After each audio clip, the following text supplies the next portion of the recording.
Well, hello everybody out there. Welcome in, and glad to see you all here. We are in week 3 of the Zensports Bronze Esports League. I'm so excited here because it is really heating up. The competition is fierce. I'm getting my own butt kicked in it, and it's awesome to see some great players. And then today we also have, for the first hour here, we have our friend Zergen Gamer. How's it going? Thanks for joining us. Good. Thank you for having me.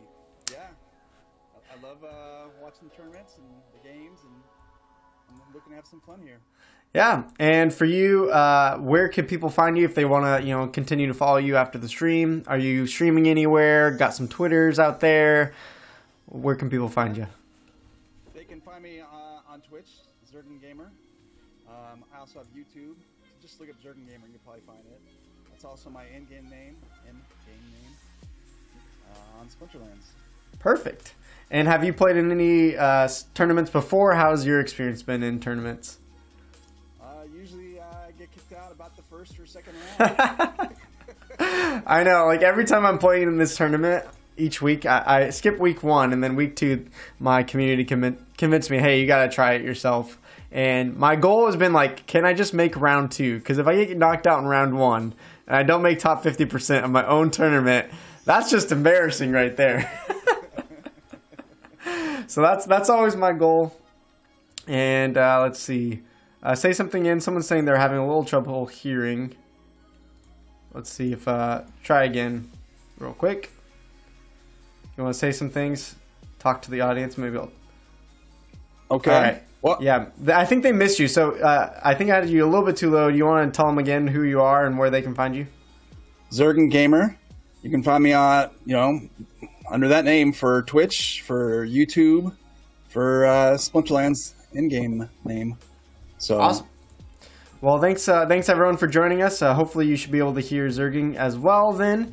And as we get started, just want to say thank you to Zensports for sponsoring this tournament. If you guys don't know, essentially this is an 8-week circuit point tournament. This is why it's an esports league. This is not just a one tournament.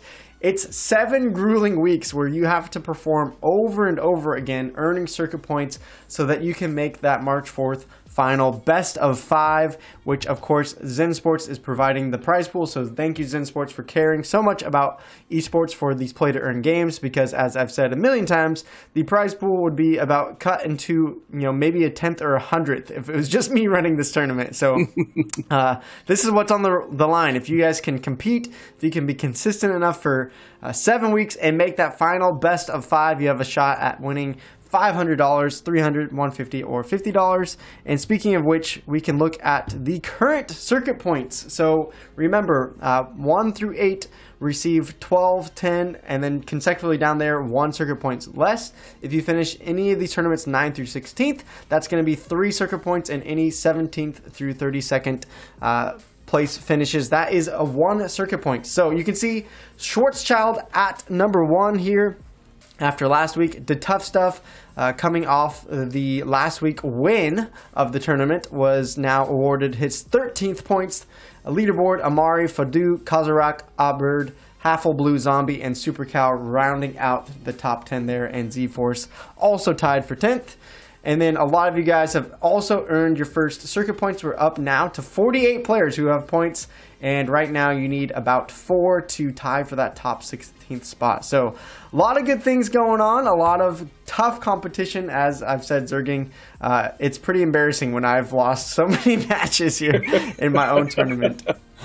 We really thought the Bronze League would make it pretty easy competition, but there's a lot of great players who are scaling down their decks to essentially play at the Bronze League and just have a lot of cards. So there's definitely some players that are winning with lower decks, but there are definitely some players who are up there in the leagues with 100,000, 1 million power, things like that. So Zergen Gamer, I'm curious for you, when you usually play, what kind of power and league level are you playing at? About 900,000 power. Okay, so and, nice. Yeah, usually, like right now I'm in Diamond. I'm hoping to get into Champion before season ends. But I'm just real weak in summoners right now, so I usually have to rent some. And I hate doing that because they get pulled lots of times, like right before the season ends. Yeah. So I feel you there. yeah, Not that's my biggest problem. well, at least you have more power than me.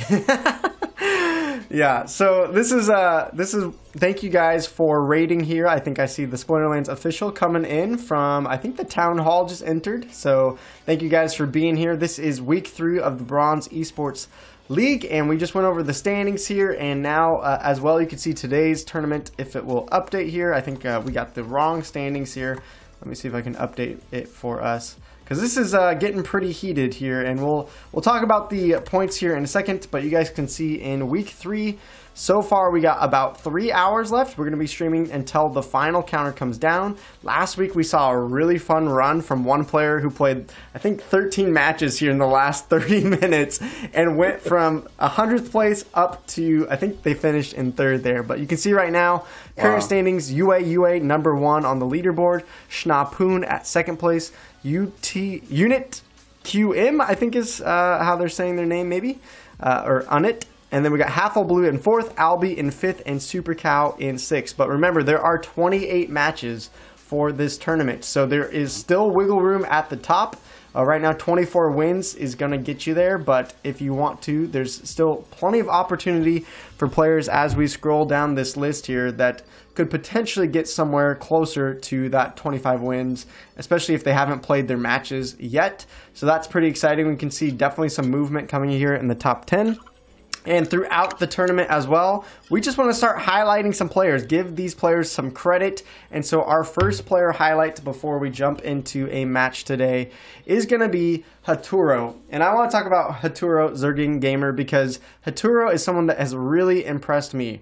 Right now, you can see from last week's tournament, yes, they moved down 6 spots from last week, but this player has 8k power to their name, and they are beating up on these players that sometimes have a million plus power. They're still winning a bunch of matches. You can see over 2 weeks they have 43 wins and 11 losses, and they are number 12th right now with this bronze level deck. So that's impressive to me. I have 50,000 power, and I still have not been able to make the top 32 at all. And so far they both have both tournaments, they've gotten top 16 finishes. So that's pretty incredible right there. And I'm excited to see some of these other matches play out. So Zerging Gamer, are you ready for our first match of the day? We're just going to pull up some of the ones that have come in, analyze it, see who we think is going to win. And are you ready? Definitely. Bring it on. All right. First matchup here, we can roll out. And we got Hazy Lee versus the Assassin 238 here in what looks like an equalizer battle, and let's see, commons and rares only. So no epics. I mean, this tournament already has no legendaries, so this time it's just cutting out the epics. What are you seeing here? We got this Kelia versus the, oh my goodness, why am I blanking on names? Thaddeus, holy crap. No, that's embarrassing. I should know these summoners by now. But yeah, what are you seeing, Zerging Gamer? Who do you think is going to take this win? Wow. Well, I mean, this battle is going to take a while, I think. No one's, outside of the, the little dragon there, no one does much damage, right? I like the opportunity with their second card here, 3 damage. I think he's going to wreck shop. I like that they have the protection also with the back card. I'm terrible with names of all these cards. I really think it's going to be the bottom one. 4 damage on their tank, 3 damage on the next the next guy. They got added protection. They're giving out slow. Even got repair. So they're giving out armor and repair. I mean, that's a great combo right there. I really think that it's the bottom person. What's his name? Assassin 238 here. So in the chat as well, tell us who you guys is going to pick up this victory. I think it's going to be pretty close. It's pretty interesting that we've talked about this a lot. The Sea monster at level 3, pretty powerful. Although the -1 health from Thaddeus means it's not going to get the 3 points of healing, which might make a difference. Although on Hazy Lee, there is no affliction, so it's going to be hard to stop the healing there. And they also have double life leech here with the Life Sapper and Venari Bonesmith. So with Equalizer already starting with 9 health, these things could stack up pretty dang high over time. So It definitely can. Yeah, I'm interested to see how that plays out. And as you said, the Deep Lurker opportunity, Equalizer battle won't matter as much because it's probably going to target the first one anyways. But let's play it out. Let's see what the chat is saying here. Top is taking it down, says Ali. A lot of people are saying top death. Okay, well, everyone's going against you, Zerkin Gamer. So hopefully we'll see who has the bigger brain here. Let's play it out. Ooh, the sneak attack goes off first. I'm going to slow it down here just so we can analyze it a little bit better. Let's go double speed instead of triple. The sneak attack going off first actually makes the opportunity to attack the backline as well. I didn't see that coming, so that's kind of helpful. Yeah. And so I think that's only going to happen once. But then if you're lucky, it can happen on the transition too after they get rid of the first. All right, they're going to take down damage, but the sea monster's now vulnerable. Only 2 health left. Going to get the heal though. Wow, this is starting to look bad for death. Well, I don't know. I mean, we do also have that. Oh, here we go. Little snare. Yeah. Whatever. That armor repair, though, is doing quite a bit of work. We got thorns now to deal with, though. Yeah. Thorns. There's going to be so much life leech at the top here. Well, if you can get through these first 2, the life leech, they're only doing 1 damage. They're going to do, it's going to take a while for them to get through stuff. But the only problem is now they ran out of damage, so I don't think they can even kill the life leech because you're only doing 1 damage at a time with a sneak attack and a frontline attack. So I think this might be GG. Yeah. We can speed it up. I think chat was right. Sorry, Zerg. Yeah, I think you're right. Although Ali in the chat switched to say that bottom wins. so there you go. Someone at the last second agreed with you and changed their mind. Yeah. I'll tell them thanks. I now don't think I'm going to win, but... Yeah, all right. Hazy Lee's going to eventually pick this up. You're right. This is the longest match we can potentially see in a while. Life leech up to 20 health here as well, but I think we can skip ahead and know that Hazy Lee's going to take that win. Yeah. That was an interesting matchup, though. It's really fun when we actually get some disagreements in the chat and with us analyzing it at the same time. Yeah. So with that win... It did help the life leech because it took so long, so many rounds to get through those tanks. That they really did. They helped out more than I thought. Yeah, I mean the life leech with the equalizer rule set when they can start already with because the thing about the life leech is that often those characters start out with 2 or 3 health, so they're pretty vulnerable, right? But if they start off with 9 health and then, as you saw, stack up to 15, 20 health, that's just pretty ridiculous there. So Hazy Lee picking up the win, jumping up to 59th place. So getting a little bit closer to that top 32, maybe going to be able to earn some circuit points if they can pick up a few more wins here in the last couple hours. But let's go to our next matchup here and analyze. We got Doala playing against Sedini. And I skipped results. Well, that was a complete fail. Ever since they moved the skip results button, I don't know if you've had that problem, but I find myself clicking on it way more than I used to, just by complete accident. Oh my goodness. All right, well that's okay. As I said before, we just highlighted our player Haturo for having a amazing low power, but absolutely smashing it for the first couple weeks. Right now having a chance, if they can continue winning, to right now they're at 13 and 11, so let's watch their matchup, see if they get a win here, continue to climb these leaderboards, because if they can keep winning, those circuit points are going to keep adding up, even if it's just a few at a time. So we got Haturo versus Annie Mike here, and it looks probably a little bit of a low mana matchup. So here we go, 13 mana, and every melee monster gets sneak attack. So, Zerging, who do you think's got this matchup here? I'm going to go with Akuro here. It's not the tumbleweeds or snare. What's it called? We got the dodge here in the back, and then the thorns. No. Thorns. That's what I'm thinking. Thorns. Yeah. With names. I think that's okay. Thorns is pretty good. Gonna get through the chicken pretty easily. Another hit's going to get through the fairy. I think that the Thorns is going to be pretty helpful. All right, so you're going for the death deck here with Annie Mike. I'm seeing lots of death here in the chat as well. Bottom. All right. Ali says maybe middle wins. there you go. Why don't you just bet on both of them and just say middle wins? I like that strategy. Maybe if there's enough dodges, even then, I mean, we're going to need a lot of misses from the Ice Pixie.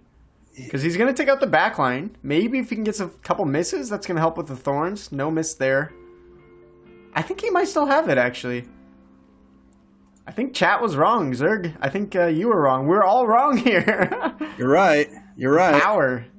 The 3 damage on the Serpent of Elder. Pretty helpful there. And Haturo picks up another win. That's going to be pretty dang important there. I like when he levels up, too. Because he also gets poison. So if it's a rule set where you don't play any legendaries, he can be a sneaky good one. Yeah. Well, Ali keeps switching his pick right as I feel like, finish the match. I mean, I know there's a little stream delay, but I mean, come on. That's just come on, Ali. Let's look. Actually, I'm really interested. Where is Game Boy Ali here on the charts? Everyone was rooting for him last week, picking up his first circuit points here. 75th place. Ali, you gotta step up your game. Come on, you need a few more wins to get that circuit points as well. I think last week he picked up, I think he might be just off the leaderboard here. I can't remember. I think he picked up 1 point from last week. So Ali right now tied for 30th place here on the circuit point leaderboard. So Ali, come on, you gotta step up. You gotta get these matches going. I guess I can't be talking though either, since I think I'm the same record as Ali right now. All right, here we go. Got another matchup here from S. Diney. Last time I accidentally skipped the results, so this time we're gonna feature Sediney again, going against the Laughing Rabbit. I like that name. That's pretty great here. We got the Tretch versus the Tarsa matchup here, and 29 mana. Heavy hitters, what are you seeing there, Zerg? Living Lava's a strong card. That shield is really nice. But also that dragon, I forget the dragon the tank Chihuahua there. up front? Yeah, that's a really strong card too. I mean, both of them has great tanks. They both have the snake, the sneak snake. They both have the other sneak. I forget that new Chaos Legion card. I mean, yeah, almost a mirror match on the back ends. Yeah. They both have the Serpentine Spy. There is a leveled up Serpentine Spy, though, for Sediney. I think that could be a big factor. You get the extra speed. That is helpful. They also got the little ram there, the Opportunity Ram. And they both have a reach, and they're second. So more melee damage. That melee damage, that shields are going to be very helpful, I think. A lot of Twitch chat saying top. I'm seeing YouTube chat say top as well. They also said Town Hall, SPS, and DC will be listed on an exchange. I didn't hear that. That's pretty awesome. Yeah, so unless the Thorns can do a bunch of damage, but Living Lava is going to absorb, or it's only going to take 1 damage of Thorns each round. So I don't see how you kill off a Living Lava like that. Plus, it's a level 2, so it's going to have 8 health there with Tarsa. Yeah, I think I'm agreeing with you, Zerg, in chat. I think I'd be surprised if somehow Bot wins this one. There you go. You were just calling it about the leveled up Serpentine Spy. It killed the other one. It's an expensive card, but honestly, having a leveled up Serpentine Spy is just ridiculous amount of power, I feel like, especially at bronze. Yeah. Yeah, and from there, I mean, they're just pretty much losing out all across the board here. Yeah. This is a bloodbath right now. All right. They were able to take. Top guy was able to take off all his backline. This might be a flawless victory. Yep. All right. Yep. Chat got it. We all got it that time. That one was a little bit easier to tell though. So Diney though doing pretty well. If we look at the Circum Point leaderboard, right? I think last week they finished with a 3 points there. So Sediney sitting at 26, tied for 18th place. So if Sediney can keep going here, keep the ball rolling today, then maybe they have a shot at getting back up to the top 16. That would be pretty exciting. I don't see them on the leaderboard, though, so I wonder if either they haven't played a lot of matches yet, we might see them come in, or maybe they just haven't got too many wins yet. So I don't believe they're in the top 100. So they gotta keep the ball rolling. That was one good win, but they gotta keep the ball going if they want to get some more circuit points today. All right, let's look up another match here. This time around, we got TJ Bonnet versus Urkanon. These names are sometimes difficult. It's like, I don't know how to say these. All right, let's see what the rule set was. Earthquake. All right, both death, earthquake. No one chose water. Water was active. And we got magic reflect versus the Thaddeus, -1 magic and -1 HP. So what are you seeing here, Zerg? What do you think? The top doesn't have magic, so that's useless right now. I like the sand dragon. Is that what is it called? The sand Sandworm. Sandworm. Sorry. I think you just like mixing up cards in your mind. It's like you're combining new versions of these cards, mashing them together. I like it. He's going to go to town. I think start clearing out the back end. Yeah, he's got a front. Flying is nice, but I'd rather take the thorns. I think, but I don't think it's going to take too long. After several rounds, especially with his, I forget that monster's name in the second row on the bottom. Yeah. I think they're going to get through him, but I don't think they can, hold on. So I think the top's going to win. All right, let's see what the chat thinks. I actually might think bottom this time because Sandworm Wall, it can do a lot of damage. You have, what, a 50% chance miss on that and a 60% chance miss on the Soulstorm. So backline might not do as well. Once the Sandworm dies and Stalker dies round 3 to Earthquake, I get a little bit nervous for that. So I feel like there's better flying for TJ Bonnets here and a little more high HP monsters as well with something like the Phantom Soldier. So, and the Gorolodon, even though it takes Earthquake damage, again, is going to have quite a bit of health to get through it. So, it looks like chat is pretty split. I'm seeing some tops, seeing some bottoms. Zerg and I are split, so let's play this one. This one's going to be really interesting. I think a lot of it's going to come down to does the Sandworm get any hits off here. He gets snare as he levels up. I just don't know where, but that would be key here. Yeah, no misses so far. That's kind of surprising. Gorolodon going to take some thorn damage as well. Oh, there's one miss from the Sandworm. There it is. That's the one disadvantage of the Sandworm. That's why it's nice having a level 2. You at least get 2 speed instead of the measly 1. Yeah. When he gets snare, it's even a bigger deal. Because then it's a guaranteed hit on flying when he gets snare. Yeah. Bronze obviously can't do that, though. And then there we go. Range is falling to the first spot. Yeah, from here, I don't think it matters. Sandworm's going to die to Earthquake. Yeah. And they should have plenty of damage left here. Good matchup, though. I mean, the fact that both strategies, we were talking about how they were, we were kind of divided on it, tells me that both teams had somewhat of a good strategy going. Yeah.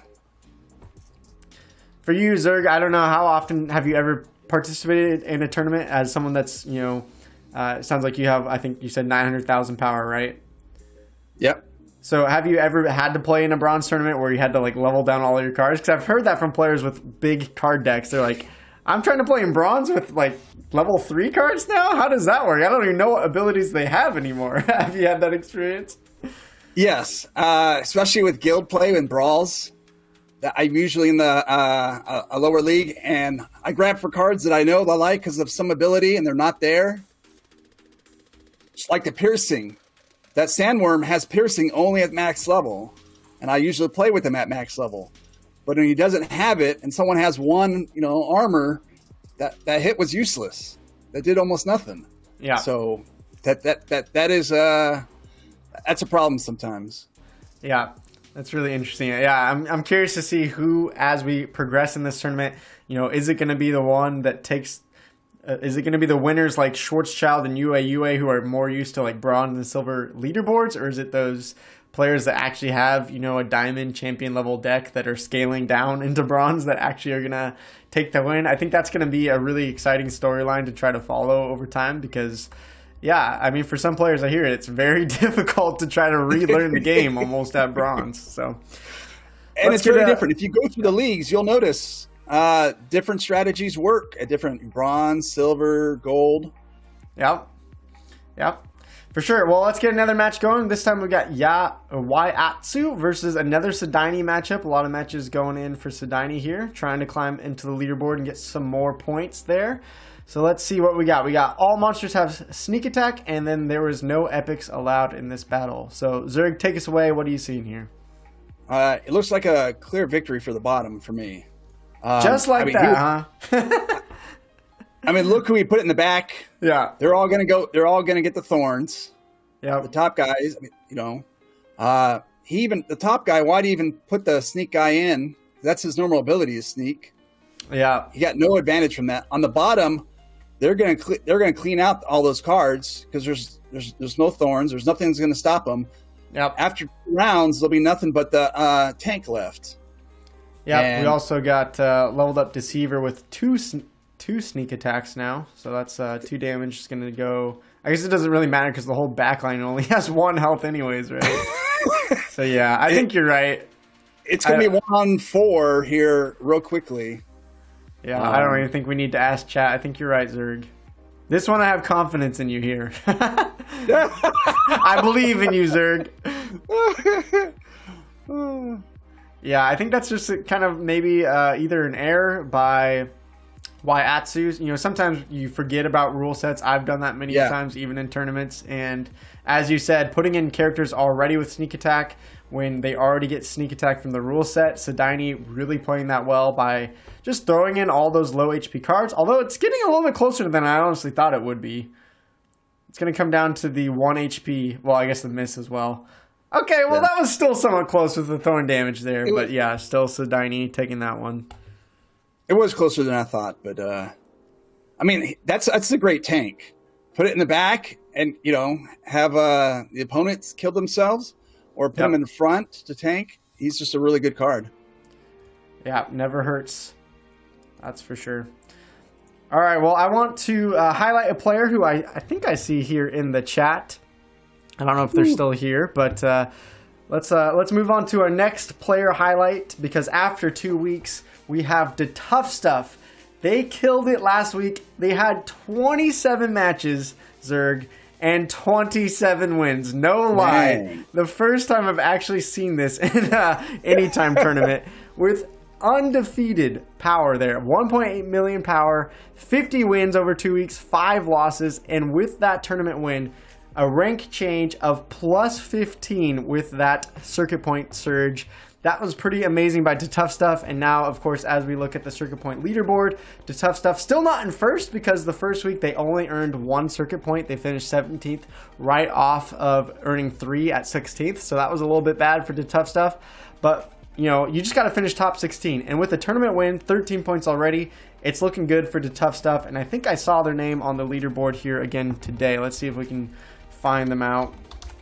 Sitting at 10th place again, 20-5. So this player is definitely one to watch for. I think the Tough Stuff, as I go through this tournament, I'm betting on them maybe even win the whole thing. Top 4 finish could definitely be doable for the Tough Stuff as well, and I'm been impressed so far. Now, with someone with that much power, it makes me think that they probably have alpha, beta, promo cards. Yeah, they have more to pull from, probably. There is no alpha and beta in this, but there are promo cards, and there's no way in making a tournament to split new reward cards with old reward cards. Okay. So there are a lot of old reward cards as well. Yeah. So hopefully they change that around with the modern and new formats coming with the wild. Yeah. Maybe they'll give us more options with the reward cards there. All right, well, let's get another match pulled up. I'm enjoying analyzing these, seeing what strategies are coming out. Maybe they'll help me win some of my last tournament matches. We got Furia versus Foxum. Both are using Mylor, who is often referred to as King of Bronze here. And, of course, it's a melee can attack from anywhere. Oh, man. What you thinking about when you see this? Well, I look on top and I see that there's a couple magic, and the who's going to be the tank here real soon is the unicorn, and that void is going to help. Mm-hmm. A lot of these guys are going to hurt themselves each round. That's that little monster up there that got 2 to begin with, he's going to receive 2 damage for doing that. The bottom one has the brownie. He's going to gain speed. That's a nice advantage. Got some range, and it's got that range and melee with retaliation for that. I forget that elephant's name. The War Chang. Yeah, that's huge. Retaliation is going to be huge because he's going to have thorns for 2 damage, and then he's going to do 2 more damage melee back. True. He'd also take thorn damage for that, though. So it's also can work against him a little bit. All right, a lot of people are calling bottom. Yeah, I think the one thing for Furia on the top maybe is the Wood Nymph heal. If they can somehow keep the Nectar Queen alive with a miss or 2 and then heal it up, that could be a difference maker to me. It could be. Other than that, yeah, I agree. I'm seeing bottom potentially win with the extra range damage as well. So let's play it out. Chat is saying bottom here. No one's saying top, so let's see if chat is wrong. We've been wrong before. Brownie helped out for 1, 2 hits. No misses yet. That's kind of brutal. Not a single flying miss. 25%, wow. Right? He's going to die before a heal. I think that's game. Yeah. The chicken got the kill. The chicken thorns, baby. How often does that happen? Yeah. I think my chickens kill too many. All right, from there, yeah. I mean, maybe if they got that miss with the heal, that was what I was saying, is that would probably be their only chance. The fact that that did not come through, I don't see how they win that from here. That seems to happen when I have a flying creature, too. Yeah. Yes. Yeah, I feel you. The RNG sometimes just doesn't go in your favor. Yeah. All right, well, there we go. Foxham taking down Furia. That was a nice one. And let's see if Foxham has made the leaderboard with that win. That would be impressive. Foxham now moves into 30th with that. So 17 wins, 7 losses, and a draw. Right now they're sitting just enough with their ranking to earn some circuit points. And they have 1 more match, I believe. No, 3 more matches, I believe. So potentially we could watch Foxham here at the end have a shot to even get into, right now, around 20th spot there. So not bad. All right. Are we ready for another match? Yes, bring it on. All right.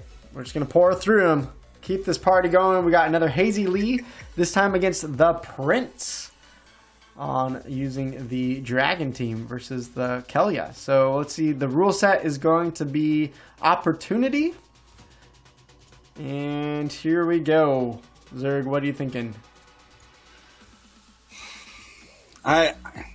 It's hard for me to go away from that Dragon team. Opportunity, they're going to go for the middle, the Life Leech. Yep. Only 2 health, but it has armor. No magic on the bottom. So that'll take a couple hits. The top team is going to go... I mean, there's a chicken. There's that slow ooze thing. Mm-hmm. Yeah, I mean, this is a great opportunity strategy. You got 3 here that are going to soak up all those first shots. Yeah, I think that's going to help a lot. Trample, I don't think it's going to do us any good here, but Thorns will. Shoot, I'm leaning. This is a close one. Yeah, I'm thinking maybe the bottom, but yeah, I mean, I would say bottom with their damage, but the double Thorns on top is a really interesting strategy. Yeah. I think they're going to kill their magic dealers pretty easily, but once they get to the Thorns, everyone's going to take damage on the bottom team except for the Axemaster, who should be able to do quite a bit of damage with the double strike, though. Oh, this is going to be close. Zerg, what's your final answer here? I'm going to go with bottom in a close one. All right. Yeah. All right, just to counter you, I'm going to say top. Let's see how this plays out. I'm liking both strategies. Double Thorns, really interesting to me. That Axemaster, though, getting the first hit, that might make the difference here. That is a lot of damage. The Camouflage, too. We forgot to talk about the Camouflage. It's an interesting choice for opportunity. They can't kill it off. That's why. I was wondering why he didn't go for the top, but that's right. That's key, because even at level 1, he's got that Camouflage. Yep. The problem is all of his opportunity attacks are going to these 1 HP monsters. And now we get to see Axemaster really do some good damage.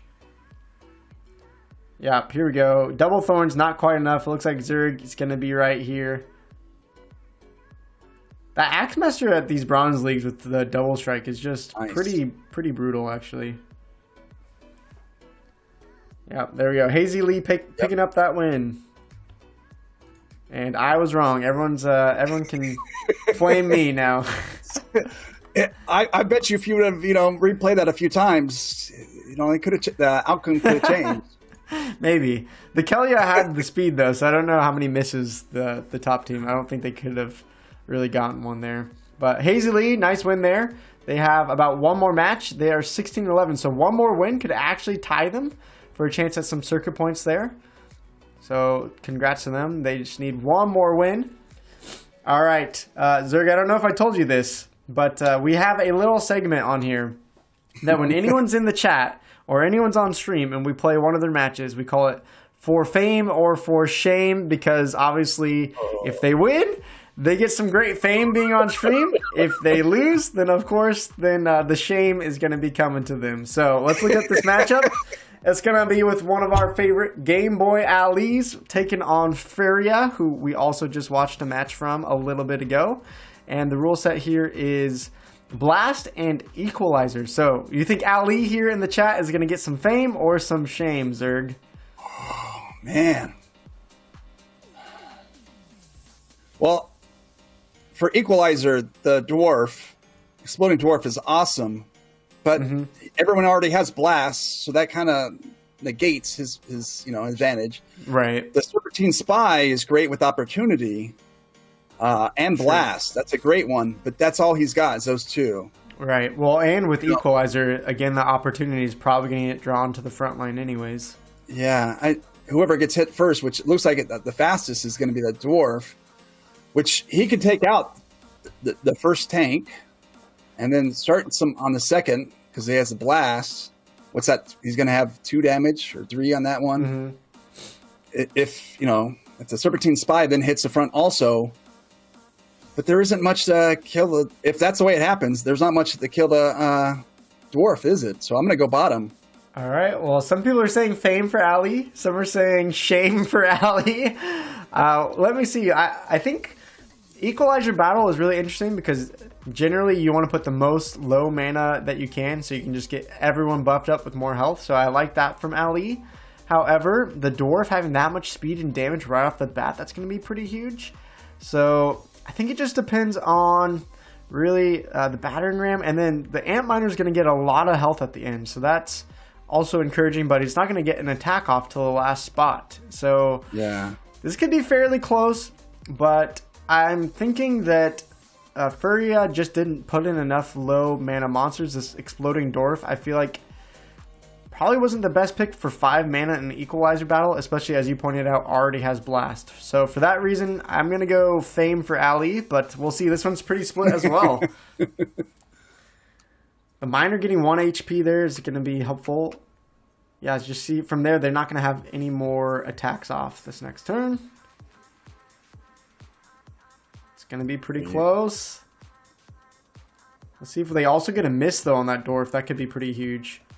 Oh, that would be huge right now because any damage right now. Yep. Serpentine Spy can do some real damage and has right now 5 health because of the Equalize. But look at the Scavenge. Look at the Scavenge. I mean, it's up at 10 health now. I don't think you can kill off this Ant-Man. I don't think you can. They need a lot of misses. Yeah, they're going to need 2 misses back to back. Which is possible because we got a 2 difference in speed. That's a 20% chance. No, not going to happen. Doesn't happen. Wow. Okay, Ali, going to get that first fame moment here. The Ant. Awesome. That was a good one. Equalize. The Ant's a great card too. I don't remember when it gets Shield, but Shield, it's got the Scavenge ability. Yeah. I think that Equalize, was pretty smart. That's what saved them. All right, Dave is saying feature me in the Twitch chat. Well, you got to give me your in-game name. I don't know what your in-game name is. I'm seeing some people on the Theta as well. Thank you guys for joining us in Zensports on Theta. Bantanic, BJY as well. Some others saying hello. Thank you guys so much for that. But yeah, pretty smart. I like that That little strategy from Ali, keep the ant miner in the back, let it scavenge up a lot of health. I'm interested that neither team decided to go sneak attack. So that was, I think, something that also could have potentially changed the matchup a little bit. All right, let's get a couple more going while we got Zerg. We're also going to do a quiz question before he goes and give a pack away here in about 15 minutes. So you want to stick around for that as well. But right now we got a potential nether for fame or for shame. I believe Vice is, or Vice, how to say your name, I don't know, is in the Twitch chat right now. Again, another matchup against Furia. So apparently they're all in the same group here. Both going death deck here. And it is a back to basics, no ranged attackers. So that's kind of a bummer rule set here. Oh boy, what are you seeing here, Zerg? Who are you thinking is going to take this one? Well, for summoners, if I was to choose whether, to give a -1 magic or to get magic reflect, I think I would have picked the magic reflect here. On the top, there's 4 magic dealers. So magic reflect, I think, is going to hurt. Yeah. A lot of health with his prismatic energy. Prismatic, I think is how to say it. Yeah, those are great cards. For tanks, we got a lot of armor for the melee, and then you get the health. That's going to reflect. I'm going to go bottom. Yeah, I think most people are saying bottom. I think in this situation, when you can't use ranged attack and you have something like an leveled up Ouster, usually we aren't seeing Ouster as much with Thaddeus now released, but in something like this, when it's back to basics, adding that magic reflect, I think I agree. I think that's going to do a lot of pain back to the other team. All right, a couple of people. Luke is saying top, though, in the chat. Vice here is in the Twitch chat. That's apparently how to say this name, Vice. So we'll see if Vice gets the shame or gets the fame going here.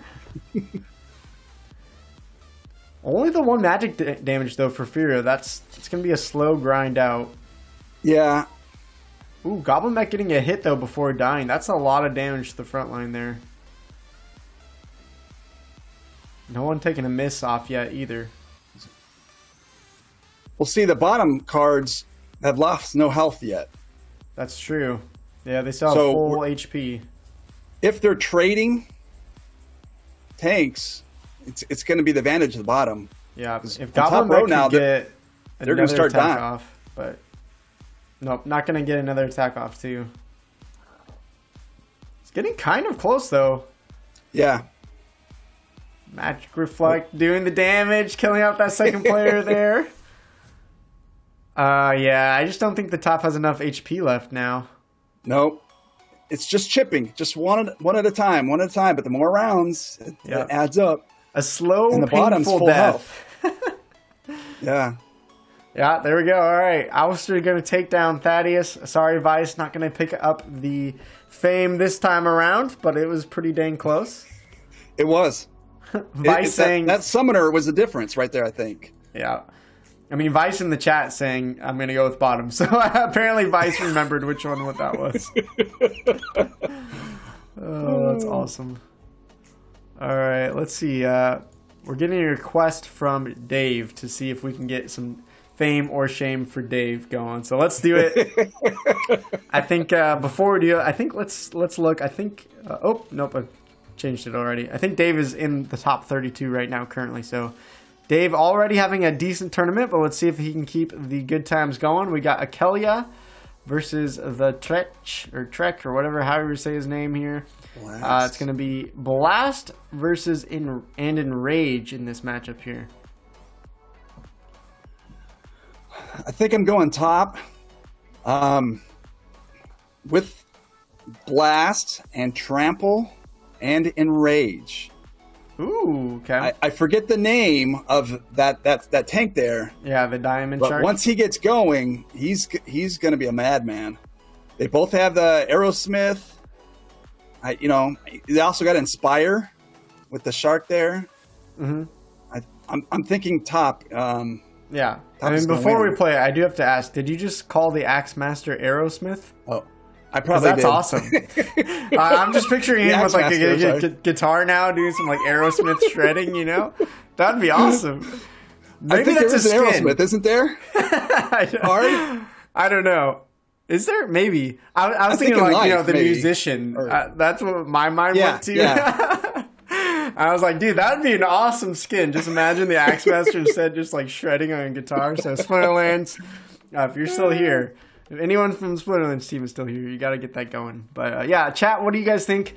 I definitely think you're right. The Diamond Shark here with the extra enrage attack can be pretty powerful. So I'm liking that setup.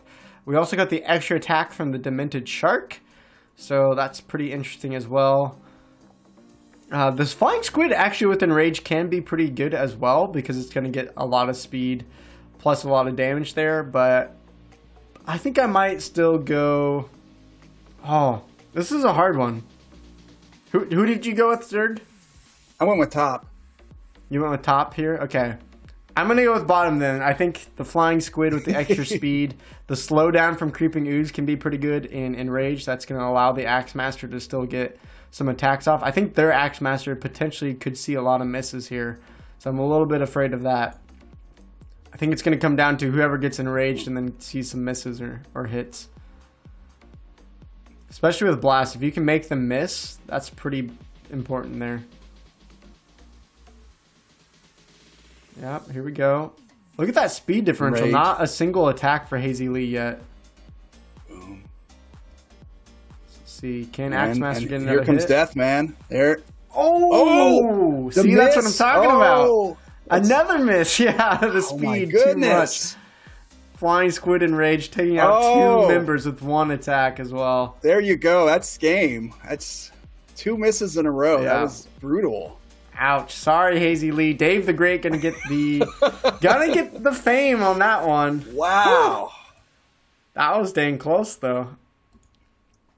Sometimes just the RNG, and that's the thing that's crazy about these tournaments, that they're so competitive at the top, and with this RNG in the game, a difference between 2, 3, 4, 5 losses can be pretty huge, and some of that can just happen kind of like that with just a single miss or two can really change the tide of a match. And so it's interesting that some of these players can still be so consistent at the top. If we look at the standings, a lot of these players have already had top 32 finishes, like Yue, Schnapoon, Haffleblue, I think Albi, Schwarzschild, Super Cow, Adacon, Faduo, to Tough Stuff. I mean, all these players have multiple finishes in the top 32, which is crazy for a game that has, RNG to it, That's just insane to me.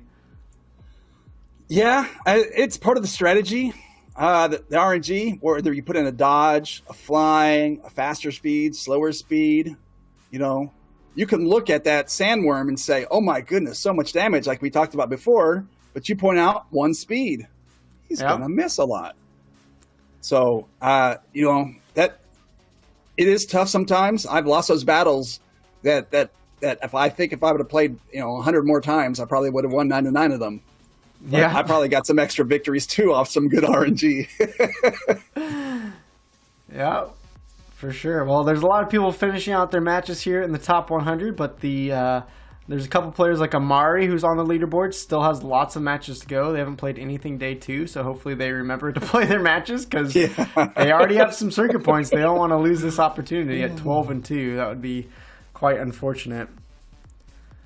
All right, let's see if we can get a couple more matches to analyze with you, Zerg, and then we'll do that quiz question for that Chaos Legion pack giveaway and see who can get that win. So hopefully you got maybe a question or a favorite card in mind, something like that. We'll do that here in about 5 minutes. Okay. But let's look at our next matchup. We got Futuros versus Annie Mike in a General Sloan Poison Battle versus Kelia. I think this one might be pretty obvious with the back to basics, but Zerg, what do you think? Well, I like the idea. If it's not back to basics, heal is important, especially with this poison. But that's not the case because we have there's no healing in with the sea monster here with back to basics. I think it's top all the way. You're going to have a better tank, and you're going to have more damage behind them. Although they're going to go down right away, though, too. Yeah, it's really interesting because, when I first saw the matchup, I was like, oh, Sea Monster level 3, it's going to heal through all the poison. But with back to basics, You don't get that. So it does make the matchup pretty interesting here. And you're going with top, right? Is that what you said? Well, yeah. After one round, there's only going to be the armor smith. Wait, was that his name? What's his name? The shield bearer. The shield bearer. That's what it is. And the second, there'll be 2 rounds with the bottom marksman. The Kulu, yeah. So then it's really just, do you want the sea monster, or do you think it's going to be sea monster or shield bearer? 2 damage versus 4, but more armor. I think it's a lot closer than I originally thought. I think actually that goes to bottom. You're really? thinking top. Okay. Yeah, I mean, I think the fact that Sea Monster is going to absorb at least a couple hits with the armor, the one armor is going to take one of these hits, then they're going to have no backline. And then you're still going to have 6 damage here with the Sea Monster and the Kulu. It's close. But I don't know. Yeah. I'm going to go bottom here. The Tough Stuff agrees with me, and the Tough Stuff is one of our best players, so I'm feeling pretty confident now. The fact that Kulu actually went first was nice. Oh, a miss. Another miss. Wow. Well, that sure helps things. Yeah. The fact that Kulu went first actually means Sea Monster got to take away all the shield bearer's armor there, too. It's looking pretty good for the bottom now. Another miss. There's only 1 speed difference. And there's no flying or dodge. That's a 10% chance of happening, but that happened twice, I think. Yeah, I almost want to watch that again, because I think if Sea Monster goes first and Kulu doesn't, then the shield bearer doesn't get hit by the Sea Monster because the Sea Monster attacks the Furious Chicken, right? So that's still going to mean the shield bearer has armor on it. And then the fact that the Sea Monster misses, I think this was actually super close. Yeah. See, a miss there and a miss. I mean, that's just crazy. I think actually Anamike should have had that win there. Shoulda, woulda, coulda, though, right? Yeah. This is one of those I think you can simulate a couple times and you could get, all over the board. Yeah. I think it's a lot closer than it looked at the end.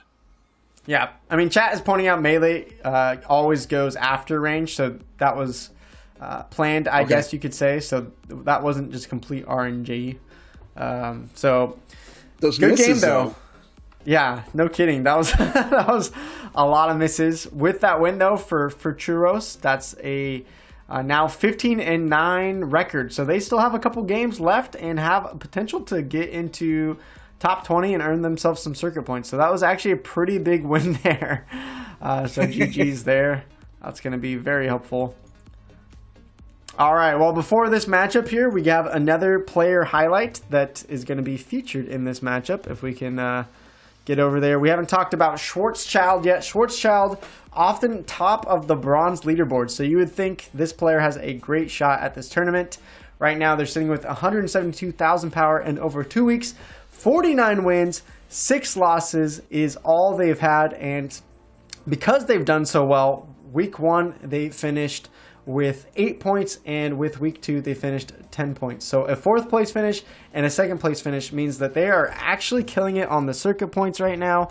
At this point, with 5 weeks to go, this being week 3 out of 7, I definitely think Schwarzschild with a couple more points should pretty much guarantee themselves a spot into the finals almost already. So Schwarzschild, GG's, doing very well in this. Let's check out one of their matches here against Furia again. And this time is a Mylar versus Mylar matchup. Of course, we've seen quite a bit of that. Rule set, melee can attack from anywhere as well. So what are you thinking, Zerg, and what are you thinking, chat? There's no trample on any of these cards, so that's kind of thrown out. Melee can attack from anywhere. I like the shield. With the unicorns, not going to help you with the void. But they do have a healer. And the bottom does not have a tank heal. So that can be key. I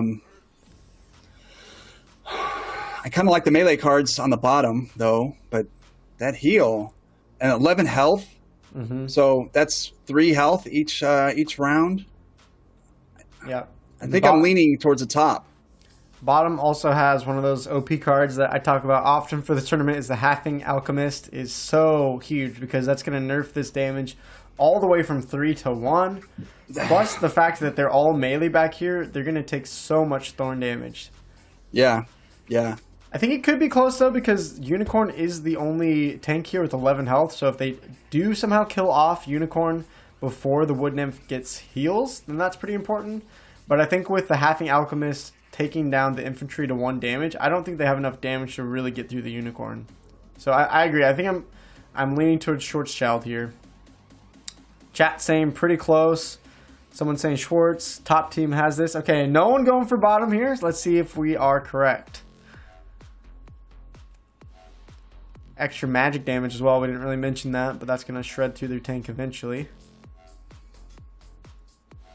See, just look at the nerf though. That 1 damage. It could have been a different story, I think, there with 2 more damage. Gone. Yeah, I just don't see how We're going to get some heals. You're going to get a heal here. There you go. Yeah, Halfing Alchemist just totally gutting all their damage. I mean, that's kind of brutal. Yeah. Because look at this. The Unicorn's going to stay alive with 1 health each round. If and they then didn't get have healed. If their damage didn't have half, then that Unicorn would have been dead, and then potentially would have had a chance. It's over now. I missed it. It didn't matter. Yeah. I mean, that's why for this tournament, I went out and rented the Halfing Alchemist for whatever, it was like 5 DEC. And the funny thing is, I rented it, but because I don't own it, I'm not used to playing with it. So there's a few matches where I'm like just completely forgetting I had it in this super OP card. And, I was like, oh man, I would have won this match if I just played this instead of this, and just, completely spacing my mind. I don't know how many times I've done that. That is a really great card. What is that, a promo? I think that's, a promo or early reward card. But the fact that it is 2 mana and can just half their damage in the front line, and it's rounded down. So 3 damage goes to 1 damage, which at bronze, there's not many cards that have more than, 3 damage. So essentially you're taking whatever card they have and putting it all the way down to 1 damage in the front line. That's just pretty rough to play against. So there you go. If you don't have that card, go ahead and rent it. But Zerg, I want to respect your time, so let's go to that quiz question. The winner will get a Chaos Legion pack giveaway. So do you have a quiz question that the chat could guess at? Okay. Quiz question. I heard you say this several times, but the best one I can ask, and it might be well known, but what was Splinterland's original name when it launched? Ooh, okay, let's see if we can get that the first. I'm going to be watching Twitch and YouTube and Zensports chat. This one could be a quicker one. I don't see anyone quite yet. Come on, chat's got to line up. Oh, I think I saw Lynn get it in Twitch just before the YouTube chat came in. So we're going to give this one to Lynn here. Steam Monsters was the correct answer. Someone said Peak Monsters. Not quite. A lot of people got it right, but someone just got it a little bit quicker. So Lynn PH, if you want to give us your IGN, GG's there. And we will send you across a nice little Chaos Legion pick-me-up. Nice. So there you go. Legendary, man. Yeah. And if you don't know this, you can also get Chaos Legion packs now in your daily and season reward quest. So I'm pretty excited about that, maybe to get one of those. Zerg, have you gotten one yet by small luck? Nope. I'm looking forward to it. Yeah, I mean, the odds are pretty low, so it's not going to be, something that happens every single day here, but it should be happening here soon. Unfortunately, Lynn, I don't have access to the Zensports channel, so I'm not going to be able to see their whispers. If you want to whisper, you can whisper to my Twitch chat here, and I'll send it here in the chat. It's Luke Plays to Earn. Zerg, before you have to go, again, can you just shout out where can people find you? I know you are a part of the upcoming Splinterlands streamer team, so where are people going to be able to check you out and see what you're doing? Yeah, I think it's about noon Eastern time on Tuesdays going forward. And about that same time, most weekdays I'm on. Sweet. And are you usually doing gameplay? Are you doing some tips and tricks? Are you looking through the market? What's kind of your go-tos for some of your streams? Give us a little taste. Most of the time, it's just gameplay. But sometimes I'm in the market looking at some stuff. Lots of times I'm explaining what I'm doing. I'm talking about it. Talking if you guys have any any other, tips, strategies. And I even give out some packs sometimes too. So join, follow, There you go. and you might even get a pack. There you go. All right. Well, if you want a pack, go follow Zerg Gamer. He might do some giveaways coming up soon. But really appreciate you being on here and taking the time. It was fun having you, Zerg, and getting to know you a little bit. And maybe we'll have to have you back on in the future.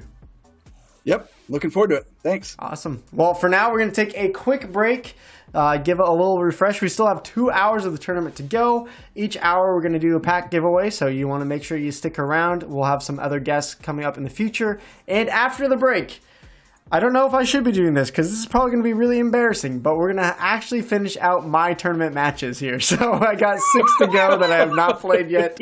A lot of fame or shame that you guys can throw on me, and we'll see how it goes. So we're going to take a quick minute or two, probably more like 5 break, and we'll see you guys right after that. Take care, everyone.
And welcome back, everybody, to the Zensports Rookie Esports League. This is Luke here, and we are going to feature some of my matches here in a second. It is going to be either great fame or great shame. I don't know. Either way, thank you guys for being here for the Zensports, I guess Bronze Esports League is what we're calling it now. I need to change the graphic here.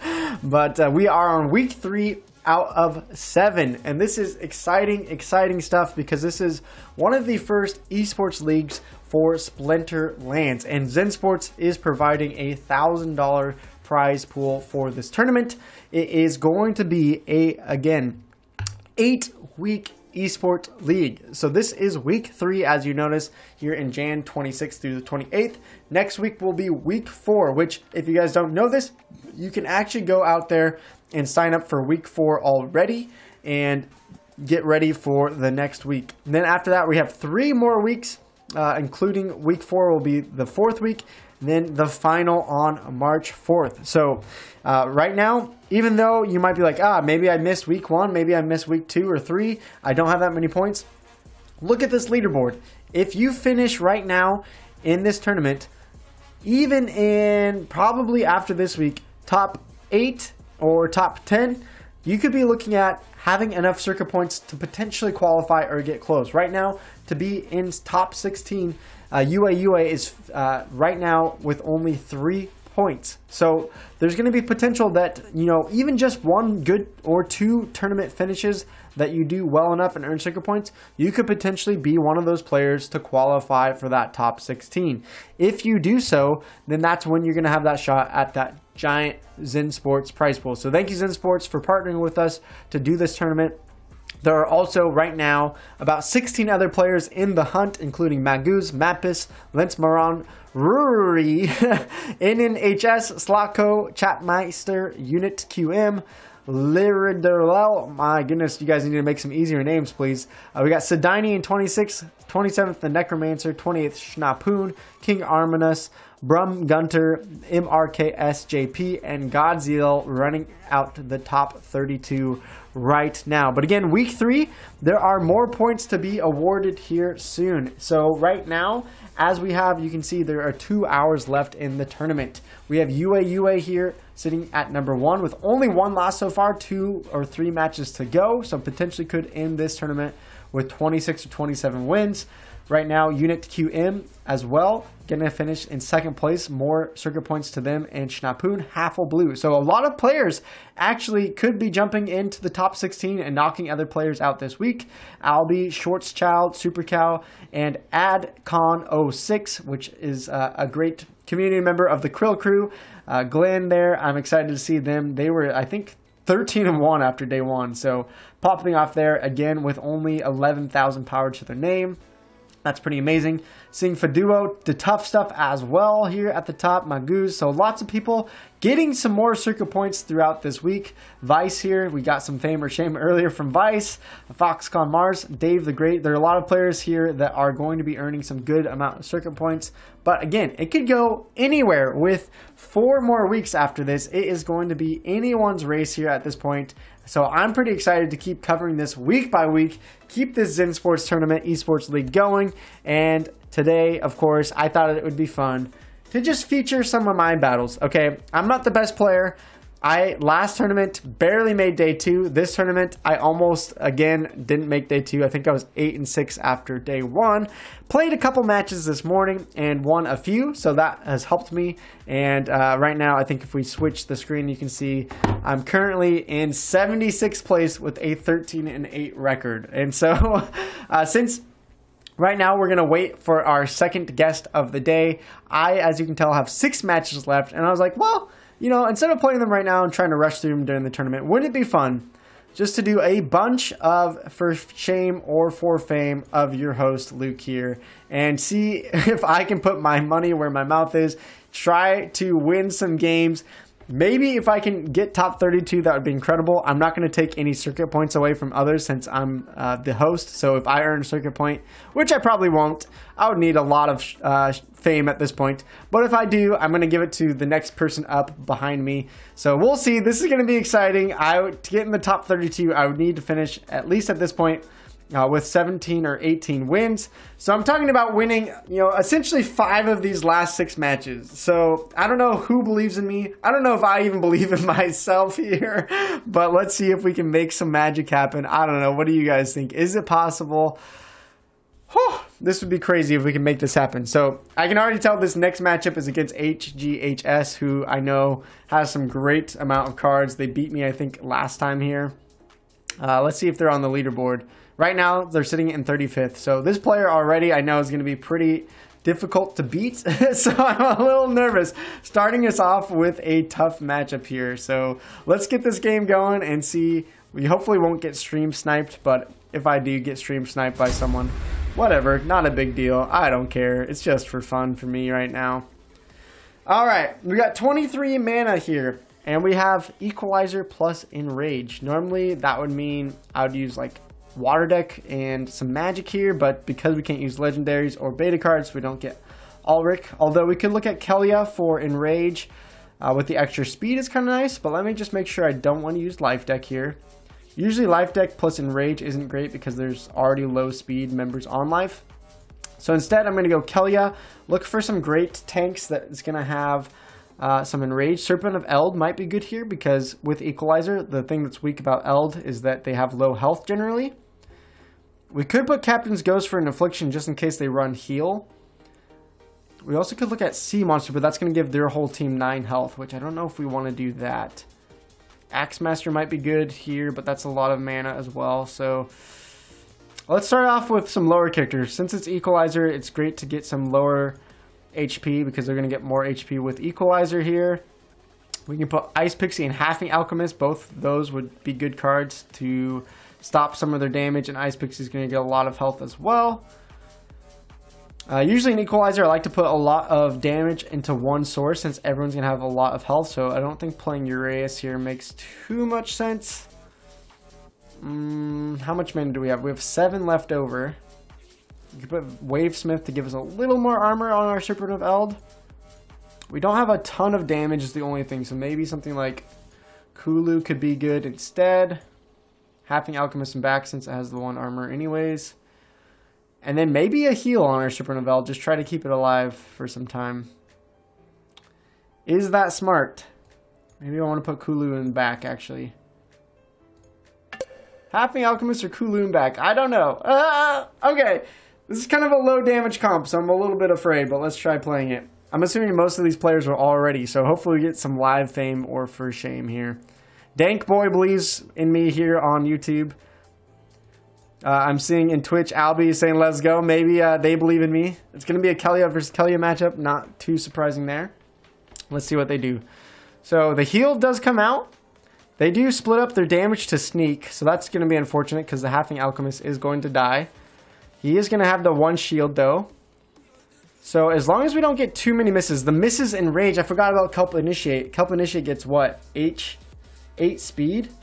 So that alone might just kill me off here.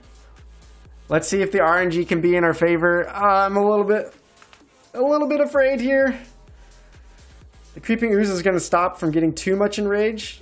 Okay, there's 1 hit. That's pretty big. They're going to get a heal. Halfing Alchemist might not even be able to get a hit. Serpent of Eld, though, if it can get a hit here, which he does, that's 5 damage. Okay, okay. I'm feeling not too terrible yet. Come on, baby. Serpent of Eld, baby. Let's go. Can we take down HGHS? Serpent of Eld with the dodge. Come on, baby. This is so exciting. I hate tournament play. It's so stressful. I feel like we're winning this, though. I feel like we're actually going to do this. We're going to lose the enrage there, though. So we're going to get less damage off, actually. The heal's coming in. All right, Halfing Alchemist dies off. I think that's fine. We should... Oh, the heals, though, man. See, that's why running an Affliction and a miss. No! Please don't tell me. Please don't tell me. Okay, I missed there. Oh, my goodness. Why is this so stressful? Just kill him. Thank you. Okay, all right. I think we got this. We're going to keep our back line alive. We should get some more misses. I'm feeling all right here. Unless somehow... Okay, we're going to get a miss as well. Now we should enrage and definitely have it from here. Whew! Guys, we're doing this. Can you believe it? We might not get the shame here. We might actually get some fame. Let's go. Okay, baby. What does that make us? 14-8. We're in 65th spot. We got 5 matches to play. Oh my goodness, guys.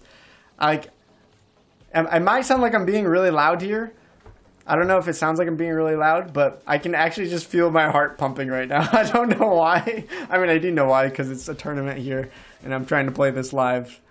So, we got 1 round of fame there. Let's see if we can take down Chuny this time is who our next matchup is. Actually, both teams have about roughly the same power. I have also around 45k power. Let's see if Chuny's on the leaderboard here. I don't see their name besides here, so this could be a pretty even matchup. Let's see if we can do well in this one as well. Melee only. Mylor, though, not able to use. That kind of sucks. So probably that's going to be a Tarsa matchup. Zentar is a beta card, I believe, so we couldn't go Zentar. We could go Lorna Shine, but I feel like with Tarsa we wouldn't have enough damage. So what could we do here? Do we want to use like something like Goblin Mech? That's so much mana, but Piercing could be nice. I'm assuming they would just use Living Lava, though. We could also use like a double Demoralize strategy, but then we're just not enough mana for that, I don't think.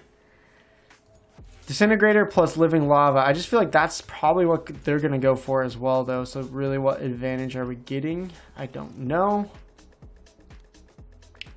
I almost like playing Goblin Mech here for that piercing, but does he have enough damage? We could go Serpentine Spy plus like something like the Battering Ram just to essentially block up some. If he plays Serpentine Spy as well, then we have our Serpentine Spy killing theirs if they kill our Ram. I don't know if Disintegrator for 7 mana, is it worth it?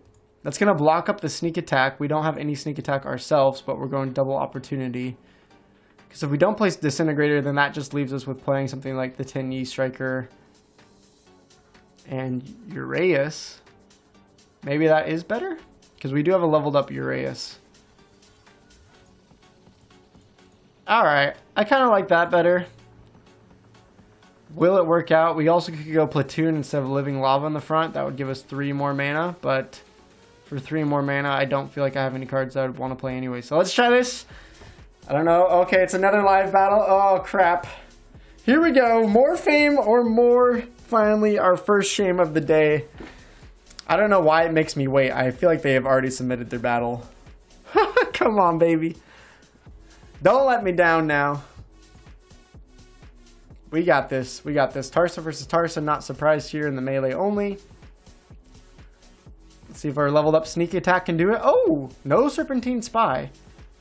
So our Serpentine Spy should take out their opportunity. From there, our sneak attack is going to take out the Disintegrator and then Brute with the double opportunity. I think we should be fine. Oh, you're right, Jason. I do have chicken. I forgot to play chicken. That's okay. I think we're fine either way. I think. Could I be wrong? Our Battering Ram is just going to hit the front line, so it's actually going to do no damage. Can we kill off the Disintegrator? That's going to be huge because the Disintegrator is really what's taking away a lot of our damage here.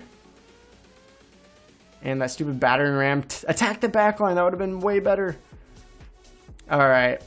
I think we're fine, though. Our Living Lava is going to die here, but then from there, let's take away their Disintegrator. Let's kill off their front line with Serpentine Spy. And there we go. Okay. No chicken, but I still win the game. Let's go. What does WTP stand for in my name? It's Walk the Plank. That used to be my old esports channel before I started doing play-to-earn games. I used to run esports leagues for Splatoon. Whew, no need chicken. Why use chicken when you can just not use chicken, right? So that's how I always say. Why? Chicken is overrated. It's not needed. You see, why go buy a chicken? Why rent a chicken when you can just have better strategy, have a couple leveled up cards, and win the game? Am I right? Who needs chicken? It's all about beef. Where's the beef, guys? They need a cow card. That's what they need next. If they got a chicken, they got to put in something with the cow theme. Alright guys, I'm feeling good. We actually started out with 2 for fame. I'm actually quite surprised there. 15-8. What did I say? We needed 18 wins, I think. 18 wins could get us into the top 32 just barely. So 4 matches left. We're going to need 3 more wins, this time against Winus, which surprisingly, they have 17,000 power, so they're actually doing pretty well, making day 2 with not that much power. Congrats to them. Let's see if we can win this next one. Keep this alive. Keep the streak going. 50 mana, no melee, no armor. Jeez.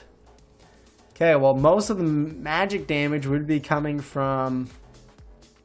It would be coming from Obsidian. I would actually go -1 range here since there isn't much magic here, but I don't have a leveled up contestant. Actually, I'm renting a gold one. I didn't even notice that. So that is a possibility. Ooh. I forgot I randomly rented a leveled up gold one for... It was just like part of my power that I was trying to rent. So that's a really good option. We also could go Kelia here or General Sloan with the range damage here. There are some great range damage cards here with General Sloan. But we could put Prismatic Energy just to reflect. So we're countering the magic damage a little bit still. And then we can just put in some fat range damage dealers. The Arbalist to really punch through the front line. What else are we missing? I feel like I want a secondary tank in case the Prismatic Energy goes down. I'm relying a lot on range, which makes me a little bit nervous. So I think I might put the cube there. And then from there we can get more range damage, or we can buff up everyone with healing with Renova. Or we could put the Gargoyle Devil in front so that it keeps attacking even if it moves in the first spot. But I think maybe rounding out with a little bit of magic damage. If the Sheriff falls to the front after a while, then at least he'll have some health to keep our 2 backlines going. Cube maybe in third to scavenge up some health. Alright, let's try this. I don't know if we're going to get this one live. Alright, here we go. Oh, baby, come on. We need 3 more wins. I can do it. Do you guys believe I can fly? Do you believe I can touch the sky? I'm dreaming about it. Alright, so we could have actually done the -1 range, and we would have been correct to guess that. Let's see what cards they have. They have a Hero of Beyond. They go in a little more magic damage than us. Unfortunately, the Sheriff is only going to do 4 damage, so not enough to kill off the Magi in 1 swing. I'm a little bit nervous. Both teams are honestly pretty similar here. The Magic Reflect isn't going to do a whole lot. Although if we can Magic Reflect and get the Sheriff off, I don't know if it's going to survive long enough. Because they do have a lot of range damage. It would have been, if I would have had a card with the slow, I feel like that could have been good too. So let's see. Oh, he's going to get extra health as well, so the Reflect won't kill him off anyways. It's going to weaken him a little bit. Will the cube stay alive long enough? That's going to be huge as well. Blast is going to kill them off. Our Arbalist is going to shred through quite a bit of their team. I'm actually liking this. Sheriff can kill off the Arbalist. Another miss as well.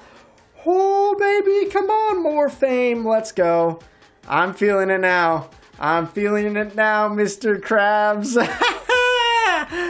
How are we actually doing this? How are we actually doing this? I'm not going to lie. I thought this was going to go way, way worse. Whew. Yikes. Okay. Jim. Oh, Jim, you were streaming yesterday. Jim, we got to get you back on here to commentate soon. Nice guys here in the chat as well. Thank you guys for seeing some of my fame. Zerg is saying fame, fame, fame. Storm as well. I can't believe it. I can't believe we're actually getting the fame here. Whew. Wow. Okay. It's going pretty well. The power of Zensports is powering me up, I feel like. We're at 16-8, y'all. We're actually at 16-8. So we just need 2 more wins out of 3 matches. But I'm a little bit afraid. I'm a little bit afraid looking at this, guys. My next matchup, Faduo. I think week 1, they got 2nd place in the tournament, I think. And right now, they are sitting at 9th place this tournament. Faduo, let's see, is 5th on the leaderboard right now with circuit points. So I'm playing against a legend here right now in this tournament. Let's see if we can actually pull this off. 99 mana battle. Odd ones out. Oh, I hate odd ones out.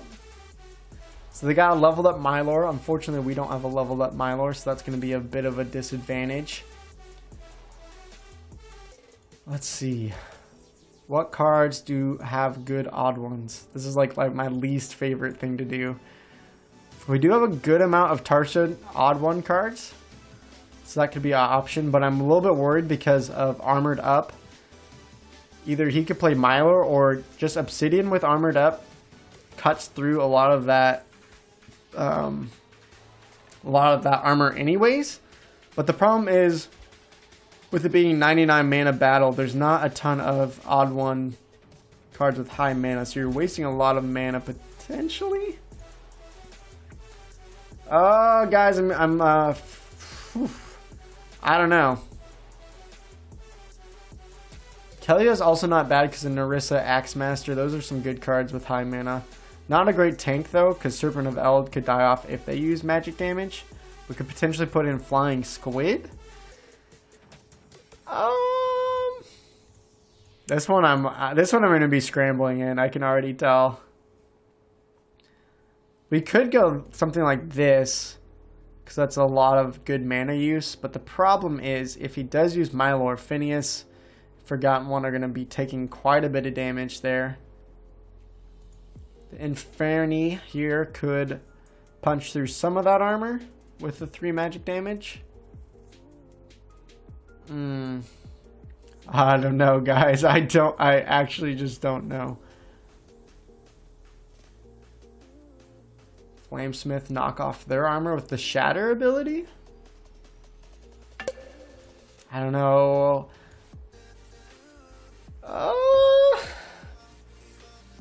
I feel like with Armored Up, they could potentially go magic damage, and we just don't have a good magic damage counter in this. So I'm a bit worried, but I think my other decks are just too weak at high mana and odd ones out. So I think this is going to be my only strategy here. I am not confident in this one at all. Yeah, people are calling in the chat to use Earth. I should have used Earth maybe with the extra armor. I just didn't feel like I had many good cards. I don't know. I don't know about you guys, but like odd ones out and even Stevens are some of my least favorite rule sets because I always I want to play this card and then I'm like, oh wait, I can't. Okay, so they did go water. They have some pretty powerful cards here. Luckily, we didn't go much magic damage, so the Void on Torhilo isn't going to mean much. But I think our Forgotten One's going to die pretty quickly. Maybe if we can get a miss on the Sandworm, that helps, but I just don't think we can actually kill through Torhilo plus the heal. So I don't think I'm going to win this one against the Legend Faduo. But let's see what happens. Maybe I get... No, I can't really get misses here. Maybe a miss if Phineas Rage gets in the front. That's just so much damage, yo. Okay. Forgotten One. Punched out Torhilo, please. Maybe we have a chance. Gets him before the heal comes in. No misses. If we get a miss on that Sandworm... Oh, I guess Sandworm gets go in the front line now. Shatter the armor. No miss there. That would have been huge. We're still doing all right, though. We still got a lot of damage in the tank. Oh, this is going to be real close, though. Narissa, not going to kill us off yet? No freaking way. Are we about to do this? Are we about to take down Faduo? Oh, but Narissa still has so much damage and health. I can't tell yet. Let's see. Oh, the extra armor. That kind of sucks. Oh, if we would have put Gargoyle Lion in the front. No, I think we still have it. Come on. Yes. We're going to take down Faduo. We did it. No way. Woo. Holy crap. Holy crap. I did not expect that one at all. I did not expect that one at all, guys. I'm not going to lie. Ooh, wow. That is 4 wins in a row. I can't be stopped. I'm gonna do it, guys. I'm gonna get 2 more wins in a row. We're gonna make top 32. We're at 38th place right now. Whew! I picked a good day to stream some of my matches in this tournament. I picked a good day. Sorry, Faduo. With that win, Faduo... what happened to Faduo? I think with that win, they could have been... Yeah, they would have been top 10, I think, with that win. Tied for 8th there. R.I.P. Faduo. I'm pretty happy with that one. Alright, let's take up. We got 2 more battles for this segment. This one, in theory, should be easier because Zero Splinter has only 15,000 power, but I'm probably getting a little bit too cocky now, so it wouldn't surprise me if, you know, something went wrong and we end up losing this one after having some good wins. But let's try it. 2 more battles. I'm excited. Equalizer back to basics. Ugh, that sucks. They have a leveled up Delwyn, which because Obsidian's out, Delwyn might be the only choice here. Although, because it's 18 mana and Equalizer, maybe we could go Thaddeus to counter it. We could go Delwyn. It's just so much mana though. I feel like Thaddeus might be better to counter magic if they use Delwyn, and we can fit in a little bit more range damage here. Is that enough range damage though? I mean, with Equalizer, maybe we can just get enough low HP cards, and then if they use high HP cards, we might be okay. We gotta get a little magic damage in here. Oof. I don't know, guys. I don't know. Is this crazy? It doesn't really matter what we put in front. Normally I would go Delwyn here, but because he has such a high level Delwyn deck and I only have level 1 Delwyn, I feel like, I don't know, maybe in Bronze League it wouldn't matter too much anyways. But I feel like the Death deck has such good, just like, low mana range damage, so I don't know if this is the correct, but we're gonna try it. My win streak could end here. I could be getting this shame right here. Oh, yikes. Silent Wild in the chat. Hey, hey. Alright, he picked a 5 HP card, so maybe we have enough here. Oh, only 3 monsters. So they did go Delwyn, but because it's Equalizer, I feel like we have way more monsters out in the field. I don't see how we lose this. We'd have to get a lot of misses, maybe. So we did correct the... We did pick the Thaddeus correctly, I guess. Alright, guys, this is incredible. I can't believe it. We actually are getting 5 wins in a row. This is insane. You might be thinking because I'm hosting this tournament, I'm like super good at this game. But honestly, last week I got wrecked. I didn't even have a 50% win rate. Oh, we did it. We're 28th right now. Woo! We are 28th right now, guys. Let's freaking go. We are running this table. We have 1 battle to go. If we win this next one, we could be tied for 17th.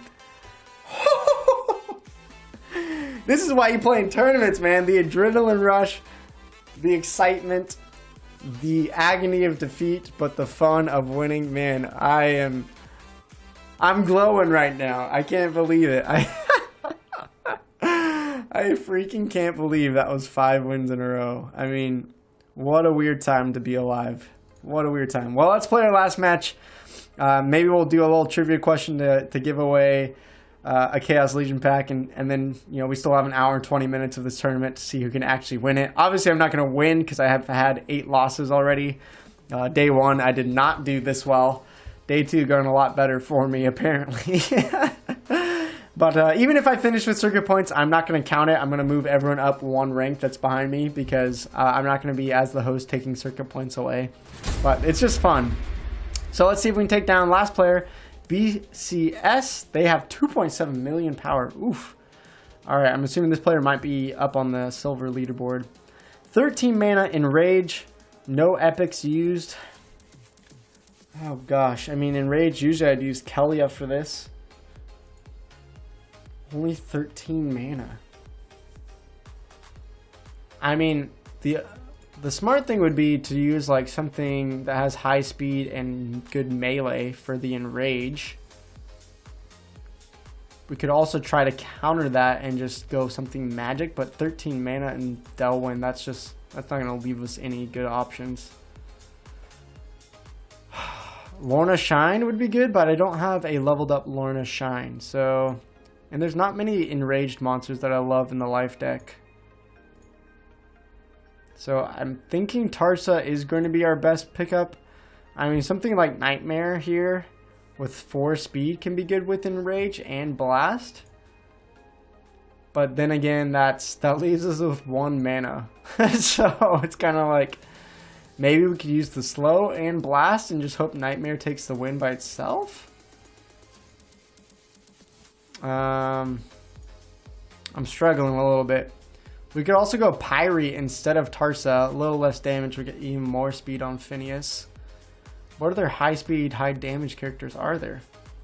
The Tenyi Striker, not bad, but then again, that still only leaves us with 4 mana. Exploding Rats. Zenith Monk for the heal could be good. What about Tenyi Striker plus Zenith Monk? The enrage damage isn't going to be great. I feel like enrage is just going to kill him off once the monster gets enraged. I almost feel like just Phineas himself. Like, that's kind of stupid, right? But maybe not. That can't work, can it? Slow them down. Absorb a sneak attack. I don't know. This is just such a weird rule set with 13 mana. I'm going to try it. What the heck. If I lose this one, we can end with some shame. That's fine. I've had enough fame for today. I don't know. In tournaments, I don't know if you guys feel this, but I second guess myself way more in tournaments because every win matters so much more than just playing ranked play. All right, level 2 Ouster. All right, interesting. What are they going to play? Is it Nightmare? Oh, they did play some Magic. So they're going to kill off my Creeping Ooze, which sucks a little bit. Bone Golem, though, with low speed, maybe we can get enough misses where our Phineas could actually potentially win. That damage, though, plus the magic damage eventually going to go to Phineas. Oh, a miss already. I was kind of hoping to get enraged and then some misses, do some big damage. Another miss? That actually might hurt me because now, well, there we go. Okay. I think we're good. Whew! We did it! We got 6 wins in a row. Guys, when I was doing this segment, I thought I was joking. I legit thought I was joking that I was gonna run the table. But we got 6 of our last wins. We have 1 more match to go. Right now, we just climbed all the way to 23rd. I don't remember what my last battle is. It's against Siesta. So, I have no idea what I played for that one. We'll see if I can get 1 more win, though. That would be incredible, because then I would actually be tied for almost 10th. So, there we go. Running the table there. I can't believe that. Holy crap. I did forget chicken. I never use chicken. You don't need chicken. Why use chicken when you can just win? Oh my gosh. I can't believe we just got... Holy crap. That was funny, guys. I actually did not expect that whatsoever. So, GG's to everyone that played against me. I am completely blown away, but I will take that. So, there you go. It's possible. I did rent some good cards. I probably rented, you know, about 20 DEC worth of cards for this tournament. So, it's not like, you know, I have as bad of a deck as, you know, my power might say compared to some other players with really good power. But there you go. I'm showing a little bit of proof that even a player with a little bit of power, a little bit of rented cards can potentially get some circuit points in this tournament. And I'm just glad that I didn't get a bunch of shame over and over and over again. All right, well, to celebrate, shall we do a Chaos Legion giveaway here? We haven't done one this hour yet. So, chat, are you ready? Whew. Let's try it. Across Theta, Twitch, and YouTube. Who's going to get this quiz question first? Okay? So, here we go. Quiz question, just to give myself a little bit more shame compared to what happened today. The quiz question is, week 2 of this Bronze Esport League. Because I didn't play in week 1, week 2 though, what was my record in that tournament? First person guess it in Twitch, YouTube, or Theta to guess my record, wins, losses, draws, will get the Chaos Legion pack. Subathon is on Monday, Femi, but thank you for asking. 75. No, I need like wins and losses. Like 10 and 10 would be a record. All right. Oh, someone's smart here. I don't know if they looked it up, but the tough stuff was correct. 12 and 15 was the answer. So the tough stuff, get in the Chaos Legion pack if you want to drop your IGN. Good. Was that a guess, or did you actually just quickly look that up? Because that was a quick flip of the web page if you were able to look that up. So yeah, last week I did not do well. It was 12 and 15. There you go. Lots of shame last week. All right, the tough stuff. Throw in your IGN. You are going to take away the Chaos Legion pack. That was a great either guess or quick look up. GG's winning that one. Super Cow was close, 13 and 14.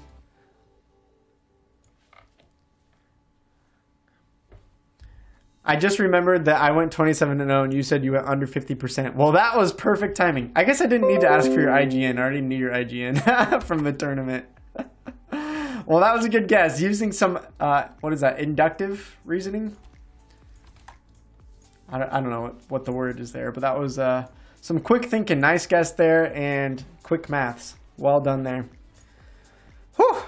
Chaos Legion pack. There will be one more Chaos Legion pack gifted at the end, so stick around. We will also have another guest for the tournament here coming up in just about 10 minutes or so. But yeah, I mean, that was some amazing fun play. I hope you guys enjoyed watching my matches. Let's take a look at the standings. We only got an hour and 16 minutes left in the tournament. Remember, a top 32 finish is the most important. That's meaning you're going to get circuit points for the week 3 of this tournament, week 3 out of 7.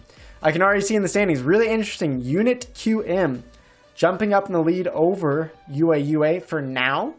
4.6 million power. UA though still has, 3 matches to play to try to get to 25 wins or 26 wins and take back second place. I believe Unit QM, if I remember right, is somewhere on our leaderboard here. After the first 2 weeks, maybe I'm wrong. I feel like Unit QM definitely has some amount of circuit points. Maybe I'm just blind. There we go, 24th place, 3 circuit points. So right now, top position, even if Unit QM falls to second or third, you can best believe they will be now finishing in the top 16 after week 3. So they'll be definitely qualified for now, and we'll see how that plays out for them for the rest of the tournament. Schnapoon still in third. Haffle Blue, 4th place. Albi 5th. Schwarzschild 6th. So nothing has moved there that much. Super Cow now in 7th place. Super Cow also doing well. Pretty good amount of circuit points. Adcon picking up their first circuit points and in 8th place. That's nice. The Tough Stuff looking for a couple more wins. Right now, 2nd place in circuit points. Still behind Schwarzschild. So I don't think the Tough Stuff is going to overtake Schwarzschild on the circuit point leaderboard. They would need a couple more wins coming in, and Schwarzschild would need to lose all the rest of their matches. But we'll take a quick look at that throughout the rest of the tournament, see if the Tough Stuff could actually take them down. Magoo's in 10th place, Lucho Boy 11th, Faduo in 12th, Godzilla in 13th, Sinclair in 14th. So some good players here. I see Vice here in the chat as well. Vice is going to be getting some potential circuit points, at least one there. Dave the Great, 24th there. So yeah, lots of players here in the chat here. Thank you guys for watching this Zensports Bronze League. I can see some of you guys are doing well today. Don't forget, there are 3 more weeks. If you guys haven't done it already, I'll show it on the screen, but you can go to tournaments and already sign up for week 4. 65 people already signed up for next Wednesday. I want to see this back up to 250 plus. So we need 250 more players to go right now, register for this Zensports week 4. I don't care if you have 0 circuit points left. It's anyone's game at this point to qualify for the top 16. So you best believe it. Go get your butt in there for week 4 because I want to see this one of the most hype esports leagues for Splinterlands of all time, okay? I want to see that from the Krill community. I want to see that from the Zensports community. Let's just keep making this more hype. Let's create more storylines, more fun competition, tournament play, and let's just keep the good times rolling, all right? So go sign up for week 4 if you haven't already. All right. So here we go. Let's play 1 or 2 more matches, and then we will take a quick break before bringing on our next guest. This match, I'm going to look at the match between Amari and Rook's Burning. Amari is a player that does have circuit points already. They are usually someone that's pretty high up on the bronze leaderboard, so I'd expect Amari to have a good shot to qualify for the top 16 going into that final best of 5 tournament. Let's see what they played here. Divine Protection and Armored Up. So we're seeing a decent amount of magic counter. The Mushroom Seer, if you guys don't have this card, super important for this tournament to go rent. I usually rent it for the tournament about 3 or 4 DEC because it's just going to take away all of Obsidian's power here. And really without even analyzing the rest of the matchup, I'm pretty sure that just having this one card could be the difference maker. Grund level 2 plus the heal should be enough here.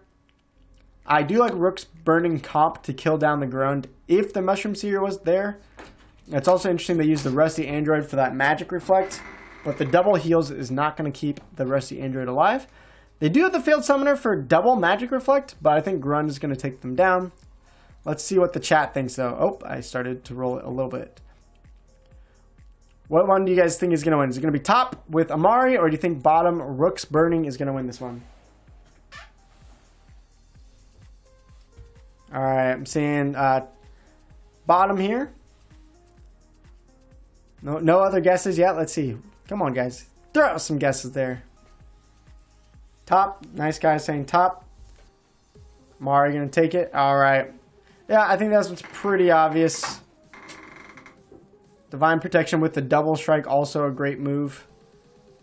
Yeah, the Magic Reflect is not even going to do much because of the Divine Protection. Discombobulated for the win.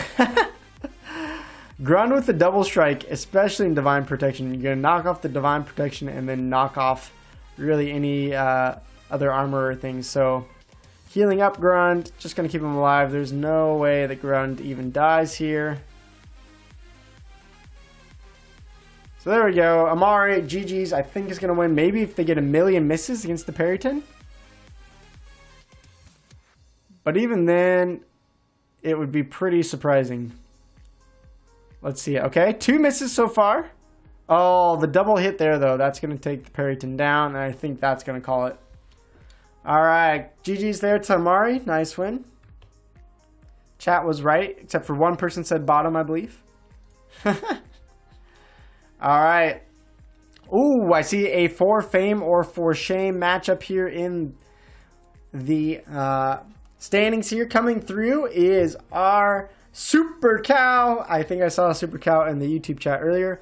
And then we got Aubert as well. I think this player also has some circuit points. So let's see this matchup. This is going to be fame or shame for Super Cow. Again, the Mylor matchup with the Mushrooms here is some just really powerful strategy. So that's pretty good. Reverse speed, though, in General Sloan. I've been loving using reverse speed General Sloan because the problem with General Sloan is you can see all the low speed cards, 2 speed, 2 speed, 2 speed, 2 speed. But in a reverse speed, obviously, that might make me think that Aubert has a great chance. There is Divine Protection. So even though Chaos Knight should die to the magic damage dealers here, I think they're going to survive just a little bit longer because of the Divine Protection. The Blast is going to knock off the Divine Protection in second place, so that's kind of nice. But they also have Blast over here. So double strike plus Blast, I think that might be enough to start shredding through this secondary line here.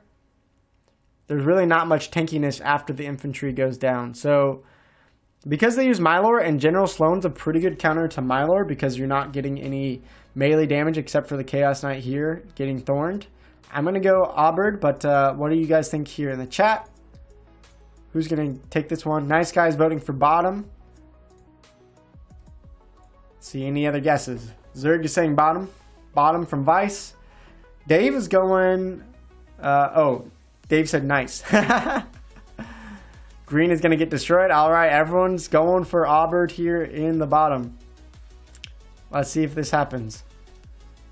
So again, Blast is great for Divine Protection because you can knock off the protection from multiple characters at once.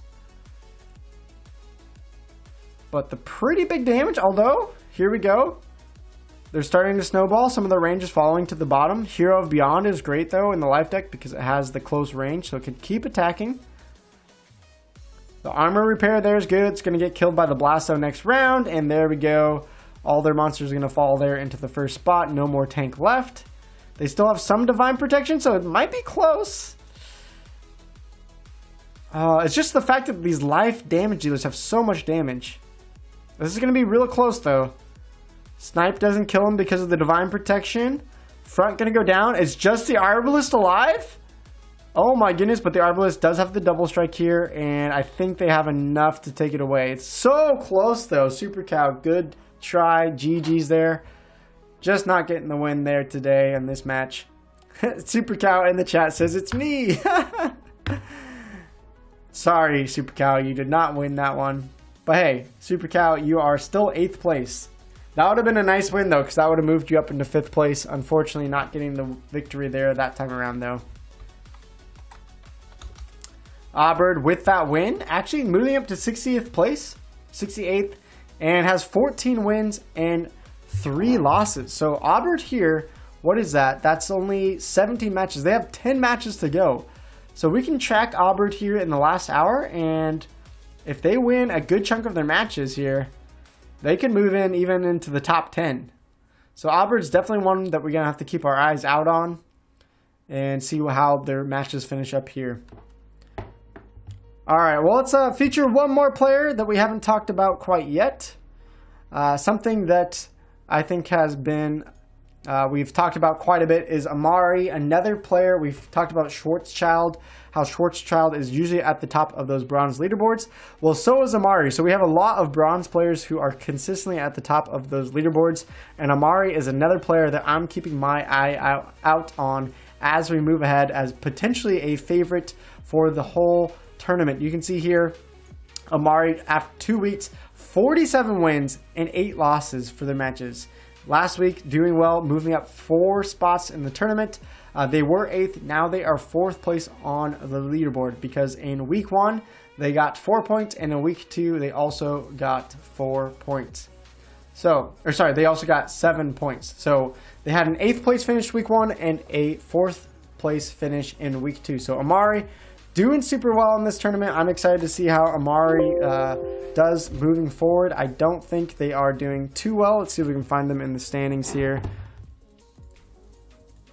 Amari is 81st, but again, it's one of those players that still has a lot of leeway left in this tournament. Just starting to play their matches with an hour left to go. If they continue to run this table, you might see Amari with another top 10 finish, and then you might be looking at Amari trying to take down Schwarzschild and the tough stuff here in the circuit point standings. I'm also noticing John next to him with 13-1, so if they actually do play their matches, John might have a great chance of getting into the circuit point leaderboard. But there you go, Amari, 4th place, looking to chase down the tough stuff and Schwarzschild for that first spot. Leaderboard also right in front of them, but I don't think the leaderboard has been in the tournaments since they won week 1. So not sure why, if they just didn't know this was a circuit point race over time, but we'll see if leaderboard also tries to make a comeback. But highlighting Amari there, Amari is doing really well, and I'm definitely saying Amari, it's coming for you to tough stuff. He's coming for you, Schwarzschild. We'll see what happens. Those are the 3 players right now that definitely have my eye, and they're like, wow, this could be, who knows, week 8, best of 5, they could be winning this whole thing. They could be winning that $500 in sports first place prize, or the 300 in second place prize pool. So there you go. There's some really exciting things. For right now, I'm going to take another quick break so we can get our next guest on. I hope you guys enjoyed some of that for fame or for shame. And we got an hour going to see who finishes at the top of this leaderboard. This is going to be super important because after this week, we're almost 50% done through the circuit points. We're only going to have 4 more weeks after that. So things are definitely heating up. Storylines are there and players that we can highlight. It's pretty fun. So stick around. After the break, we'll have more matches. We'll have another Chaos Legion pack giveaway at the end of the stream. You won't want to miss that. And I'll see you guys here soon.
All right, welcome back, everybody, and you are watching the Zensports Week 3 Bronze Esports League, where Zensports is putting up $1,000 to see who can take this Esports League over 8 weeks.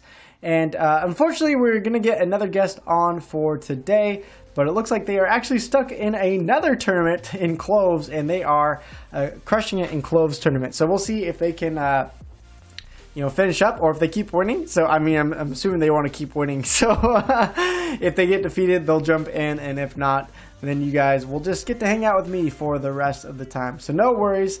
We'll still keep the party going. We still have about 57 minutes of matches to be played, and there are players that are already in the chat, like Vice and Magoo, and others who are, trying to figure out when are my last matches coming in, because I want those few last wins. I want to move up the leaderboards and get those more wins going for us. So I'm excited to see what happens. Nocturo in the chat, I do not have any info on the rewards update. I think you can already get Chaos Legion packs in your rewards. I'm not sure. Someone can verify. Maybe. I don't know. Has anyone gotten a Chaos Legion pack in their daily quest or season reward chest yet? Hopefully that will be coming soon. I don't know. That would be fun. I definitely want a Chaos Legion pack in my chest. That would be super fun.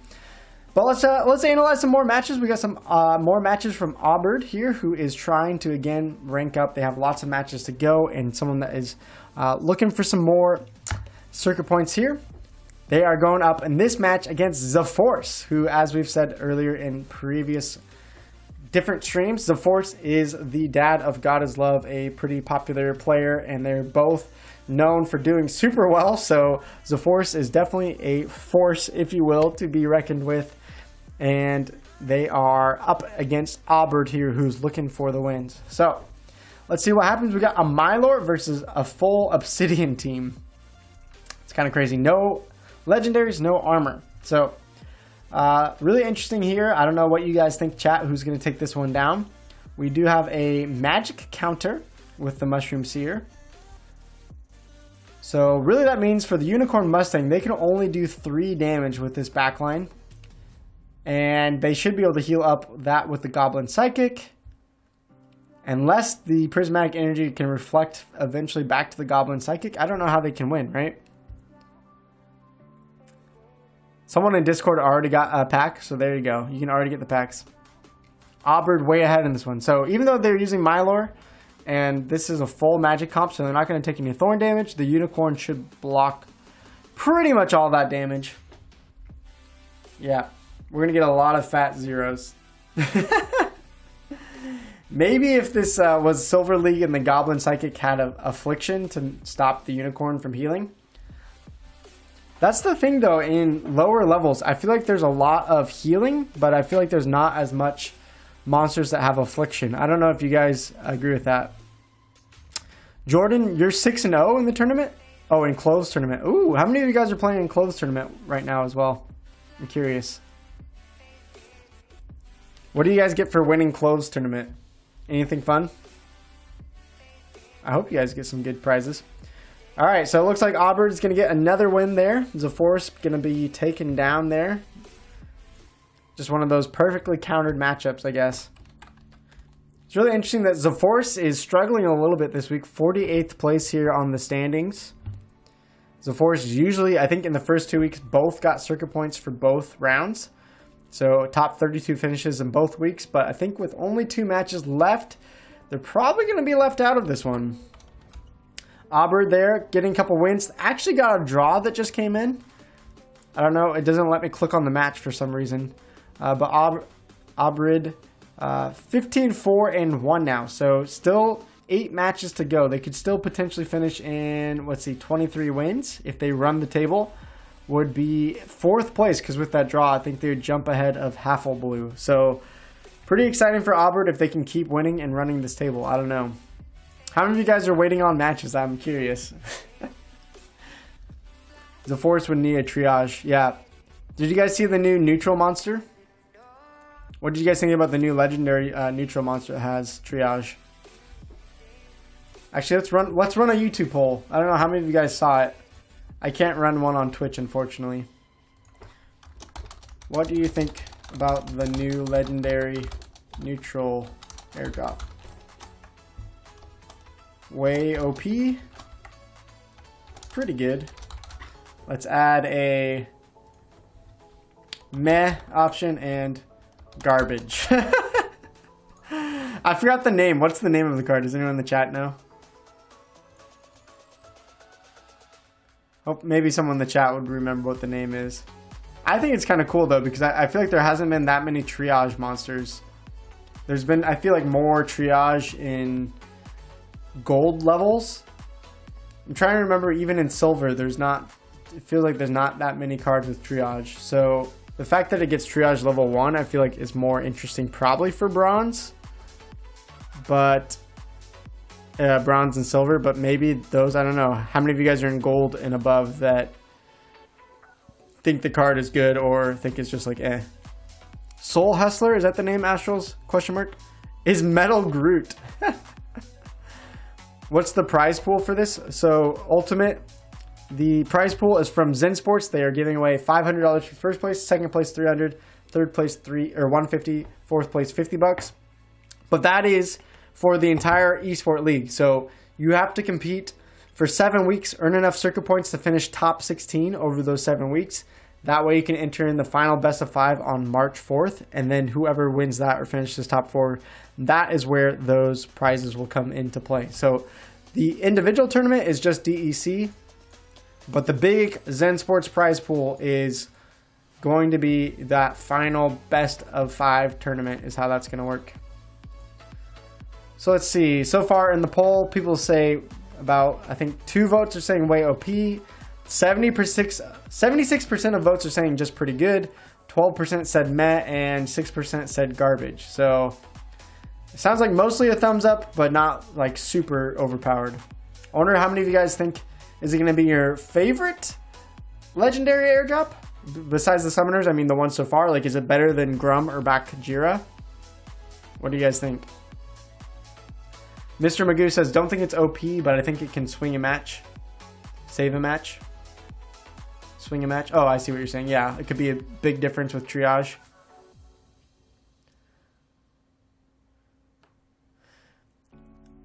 Phoenix, yeah.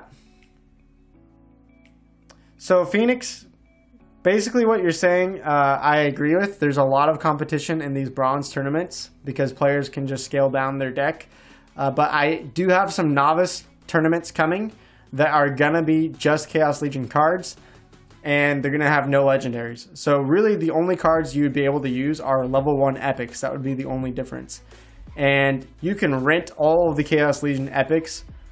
I don't even know. I mean, for like a few, probably like 10 to 20 DEC, honestly. So Phoenix, I understand what you're saying. I understand the pain there for these tournaments, but don't worry. I have more coming that should be hopefully giving off some level 2 summoners so that people can actually get into the game and start leveling up their decks. So I hear what you're saying. It is definitely hard competition. All right. Well, let's look at another matchup here. We got 50 minutes left in the tournament. This one's going to be from Fox M. Fox M already on the leaderboard in the top 32. Gonna take on Lynn this time around. So chat, help me out here analyzing this matchup. We got Foxim with the Mylor Thorns, General Sloan with the extra range damage. This is started off the first attack. No magic damage, and all monsters have the sneak ability.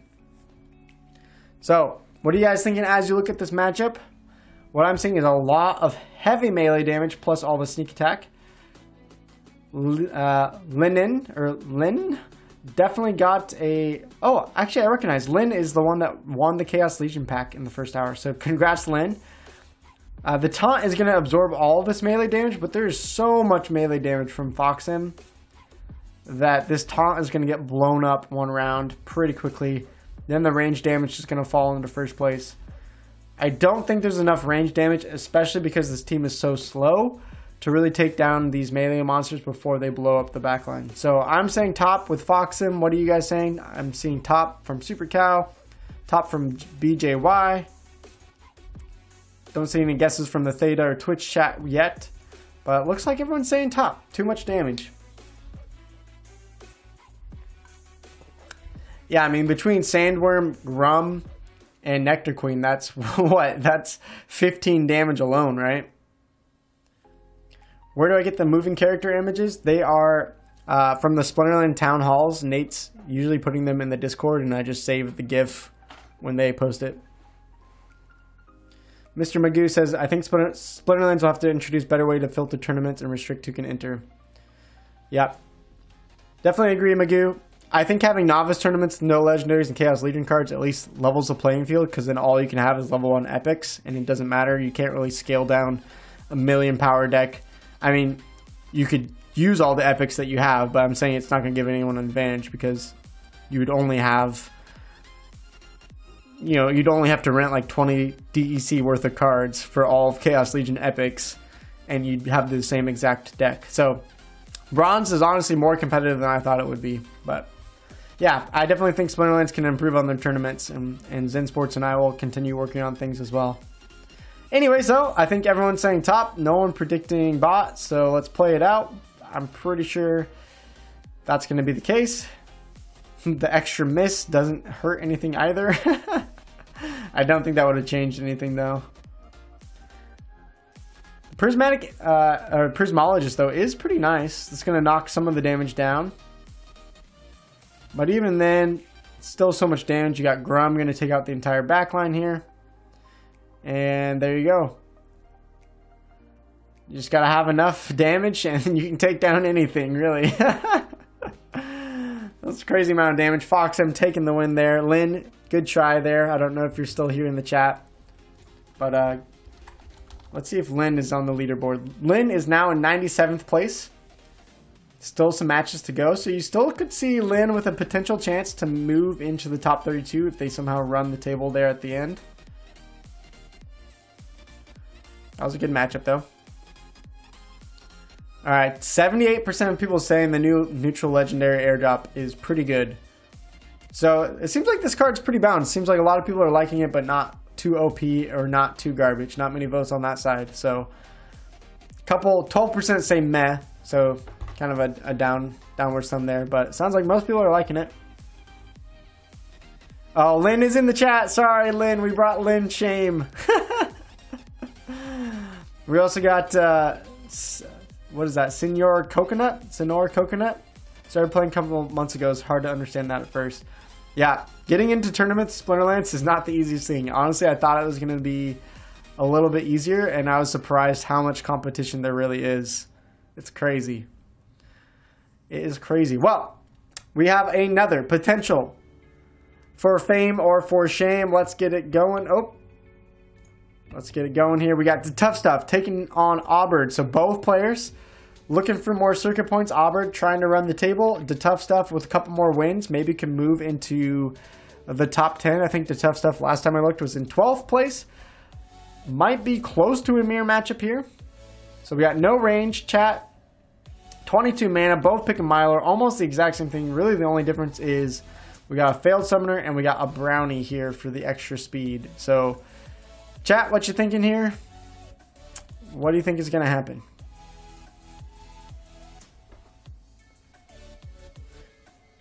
Yeah, the neutral card offering triage to lower index is pretty great. I agree. There's not much triage in silver and bronze. Yeah, if you haven't gotten to tournaments yet, there will be more to come from me and Zensports.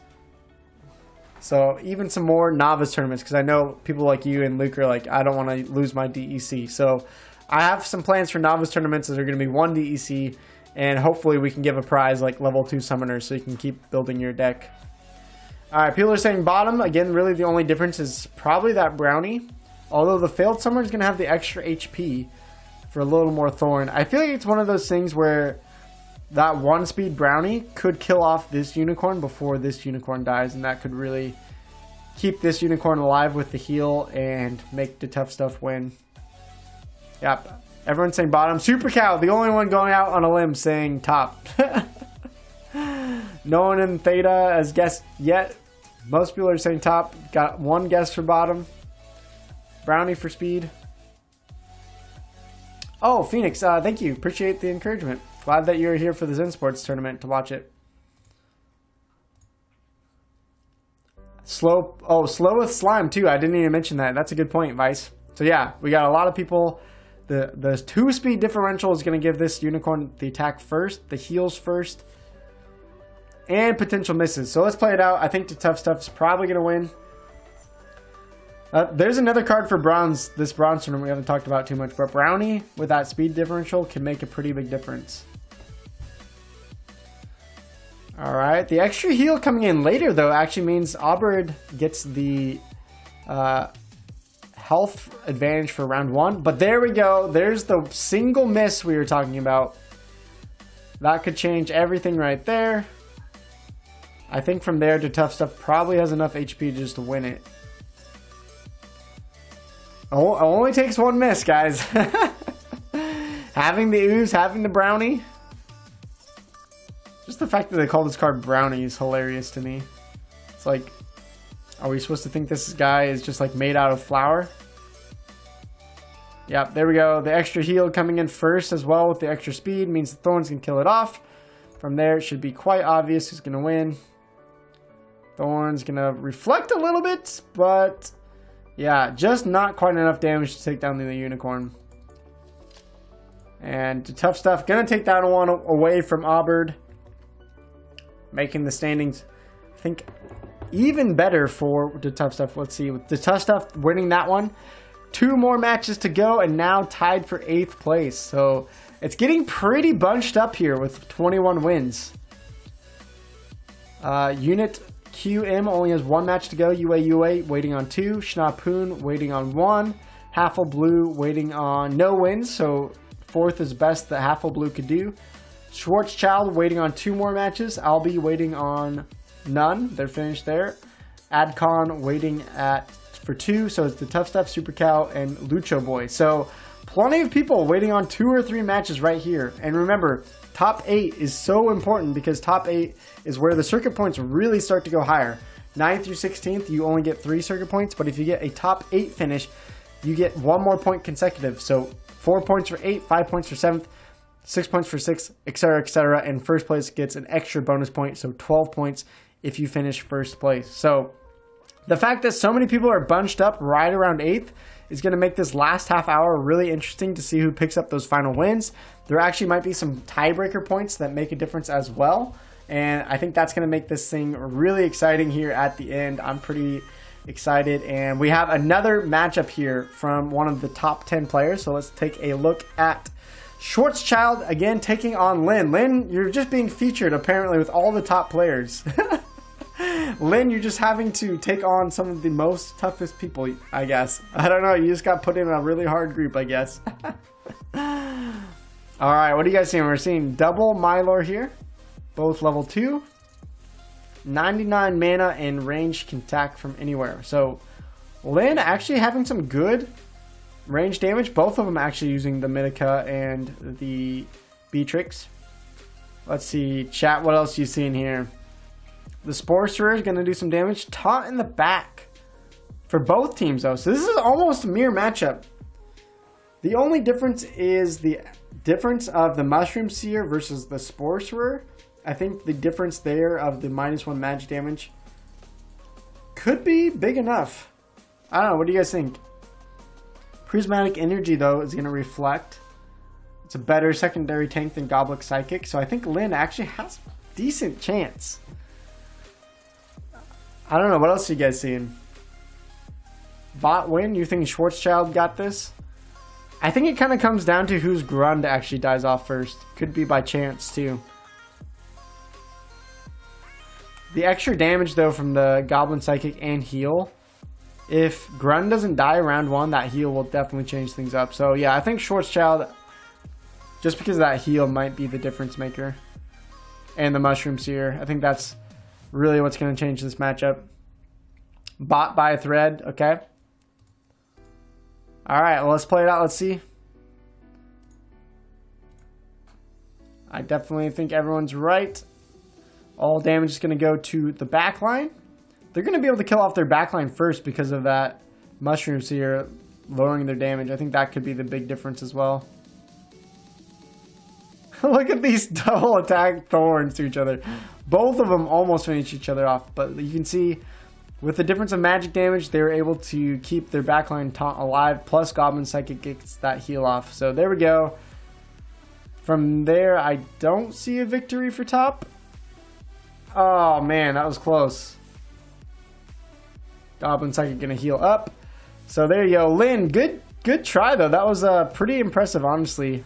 I thought you had a good chance. Just slightly not enough in the tank though. GG's. Schwarzschild. Oh, Schwarzschild in the chat. Yep, Schwarzschild, you're getting the fame here this time around. Schwarzschild was having a fame or for shame and didn't even know it. I didn't even see them in the chat until now. But you can see with that win, Schwarzschild moves up to 5th place. They have 2 matches to go, so technically they could tie up UA here at 24 wins. Maybe best place finish, they could finish 2nd. And with another win, they could potentially pass up Blue. Blue has a lot more tiebreaker points though. So I think Schwarzschild is going to need 2 more wins, or at least a win and a draw to take over Blue. All right. Let's look up our next matchup. We got Vice versus Lynn here this time around. So Lynn, again, playing some difficult players. You've had, I think this is your 3rd for fame or for shame. This time we got Myler versus Kelia. I'm already liking what I'm seeing here. I love the strategy. Sea Monster leveled up. Plus the Halfing Alchemist keeps Sea Monster alive so long. They're going to have to go against the Thorns. I love the new card. I call it Metal Groot. That's awesome. Alright guys, what do you think? Does Lynn get this or does Vice get this? Both are in the chat, I believe. So don't spoil it for everyone else. I'm liking so far what I see here though as well. The Halfing Alchemist is going to lower the Sea Monster's damage. So that's a lot of damage gone. Grace is going to kill off himself, but they also have the Deep Lurker who's going to take Thorn damage, but is also going to be able to kill off some of this potential Halfing Alchemist and Brownie. We also got the Snipe with the Draven Wizard. So there we go. More damage to Wood Nymph as well. Oh man, this is going to be actually fairly close. Luke is saying bottom. I think, yeah. I think because both have Halfing Alchemist, Sea Monster, even though it has the heal, the Halfing Alchemist is going to gut away a lot of its damage, and then it's going to continue to take Thorn damage. Oh, Furious Chicken, your Vice on Twitch? Nice. Okay. I didn't know that. Alright, let's play this one. Super Cow saying bottom. Most of us, I think, are saying bottom with the Thorn damage. Mylor, pretty OP. Interesting Draven Wizard magic damage snipe, though. That could give it some advantage here. The heal is nice, though, and once the... Oh! No way! The Halfing Alchemist missed! Uh-oh. That could change things. Sea Monster can now still do 4 damage. No way. Does that change and ruin this game? Alright, heal up. 4 damage. Okay, but the heal on Wood Nymph I think is still enough. There we go. Halfing Alchemist hits. They should be able to kill off the Sea Monster. Okay. Whew! I thought that miss, that singular miss, I thought was going to change things around. But the Thorns, still too strong. And that heal on the Pellicor Mercenary was pretty strong as well. So, Lynn, there you go. Getting some fame, baby. Well done, well done. GG's there to Vice as well. Lynn now moving into 85th spot, 13-11, so still above a 50% win rate. So Lynn did better than I did last week, that's for sure.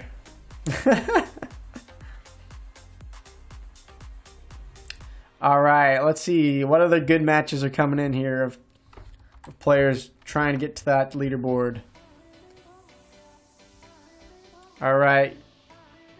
Right now, let's see. Let's look. We got a match from KJ Chemical, who is trying to get up the leaderboards. They have 8 more matches to go, 15-5 so far. Let's see if they can win this one. We're going to get a Lorna versus Lorna going here. Okay. We haven't seen as much Lorna this time around. Oops. Back to basics though. 13 mana. Both picking that Lorna Shine for the Divine Protection. Almost getting a mirror matchup here. Let's see. Both are using the Light Elemental. Both are using the Dax Paragon. So what's going to be the difference here? They put Furious Chicken first. So maybe Gargoyle Scrapper can get an attack off the second round. Or the second go around. I think it's going to depend on, does Gargoyle Scrapper actually get an attack off here round 1? That could change some things. The Draven Wizard being in back with the 3 HP means their Light Elemental could go down a little bit quicker. The extra health having a level 2 Light Elemental, that might be a difference. What are you guys thinking? You're going to place 9-1 in Cloves Tournament? Let's go. Well done, Jordan. That's awesome. Alright. I don't know, this is pretty close here. I think it's going to be quite a bit of RNG will decide, but maybe that extra health on the Light Elemental makes a difference. So, let's play it out. I'm going to go top with KJ Chemical. Chat is saying they're confused and RNG. Let's try it. I'm going to say top with the Light Elemental getting the 1 damage here. Or 1 extra health, sorry. Let's see. Scrapper dies off, though. So that might change things. The 2 damage, though, taking it out, though, and that Light Elemental only doing 2 damage on the front. Ooh.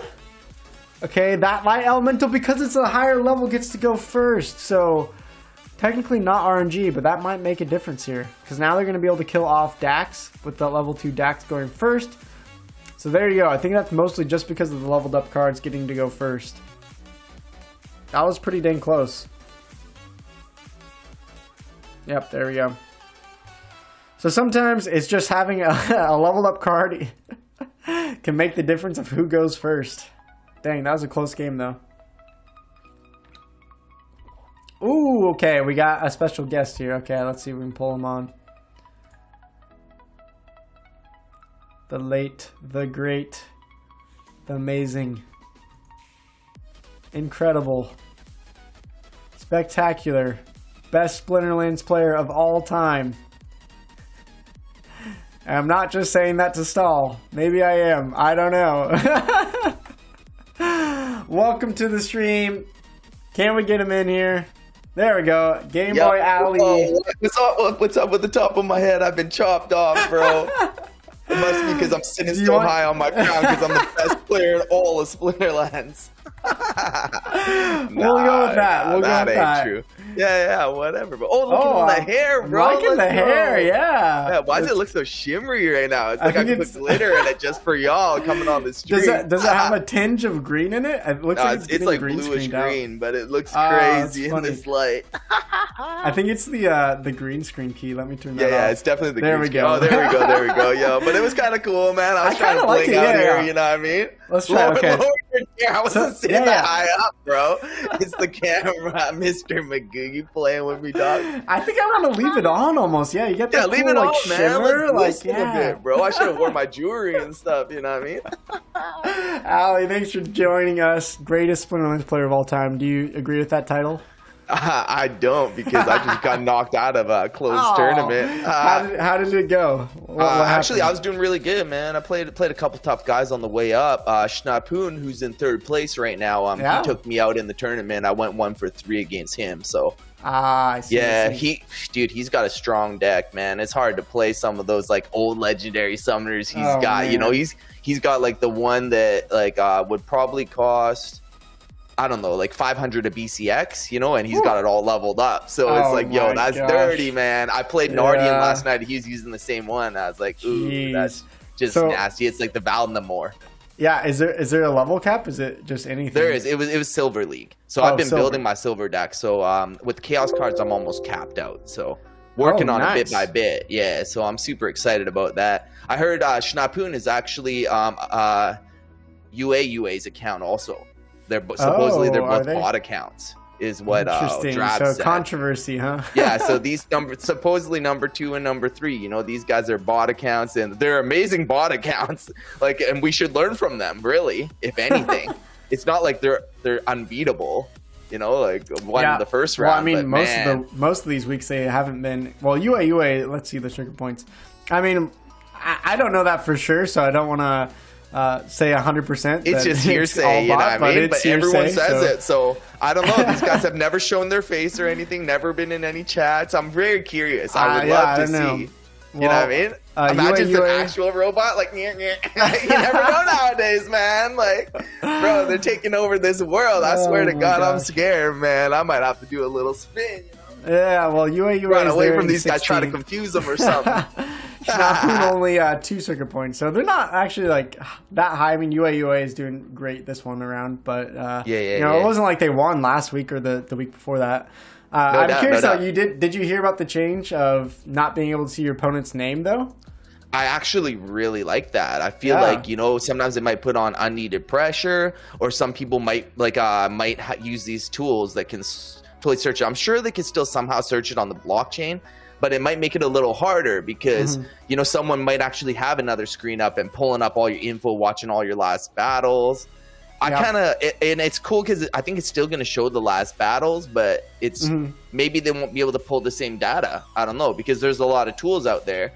And I feel like, people, if you're going to make something, like make something on your own, or like have a little sheet that you write stuff on, there shouldn't be a tool that a bunch of people could use that are telling them percentages of wins and stuff. Like, come on, bro. Imagine you go into like the World Series of Poker, you got like 10 computers beside you. Like, hang on. Let me see if I want to play this round. Like, yo, that's not cool. Like, bro, just play your hand. What's up? I know, right? I mean, what do you think about it? Yeah, I mean, a lot of people are arguing like it's already out there on the blockchain, so like whatever, everyone has access. But the truth is, like, I think for me, I want to see the playing field leveled as much as possible, especially for tournaments. Obviously, what cards you're gonna have is gonna impact how you can play. But as far as like just like knowing skill and knowledge and strategy, I think that should be more human element than robot. Because I think while people say it's easy to beat bots, at some point bots can actually get pretty dang smart. So it is just a bummer when it's like, well, if it potentially is a bot, then that's a problem. I think as well, for me, my heart and my channel is dedicated a lot to pulling in new players to the game, teaching them how to play the game. And, even if they can go get, the most controversial tool is Splinter Tools, I believe, right? Where you can go buy it for 1 hive, add it for all the win percentages and extra info.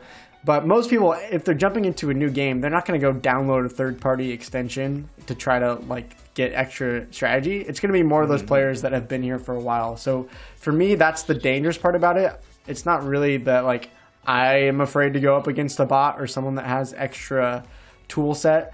It's more so like I think it's a barrier for newer players to get into the game, and that to me is the scarier thing, honestly. I agree with it, man. And I also think, like, if people are building bots, like, we could learn a lot from them of gameplay, you know what I mean? To see what they're analyzing. Like, every time I get beat by anyone, really, like, I'm checking what cards they have, why they beat me, and, what positioning they had, and I'm trying to improve in the game. We have Vicey SL. He said last season UA had over 20K battles played. Okay, well, there you go. Like, I don't know. That's a little suspect. And he's playing in all the tournaments. Like, who can stay up and play 20K battles in a season, bro? How many is that a day? I don't know. That's what I was just thinking that. All right, like, let's do the math, okay? It's 20K divided by 15. Yeah. Like, yo, this cannot be good. Let's pull up the calculator. I mean, 1,333 matches a day, bro. Let's say a match takes 3 minutes, okay?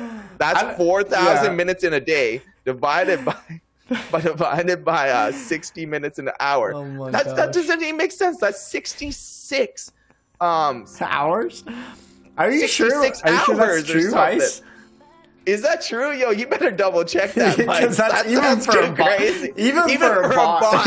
It's like, yo, he's playing on like 4 devices at the same time. It's like maybe super bot. He's like playing all these battles. I mean, the only wonder why he needs to make multiple accounts. He's like, oh wait, oh crap, I messed up. I added extra 0 this week, and now I played.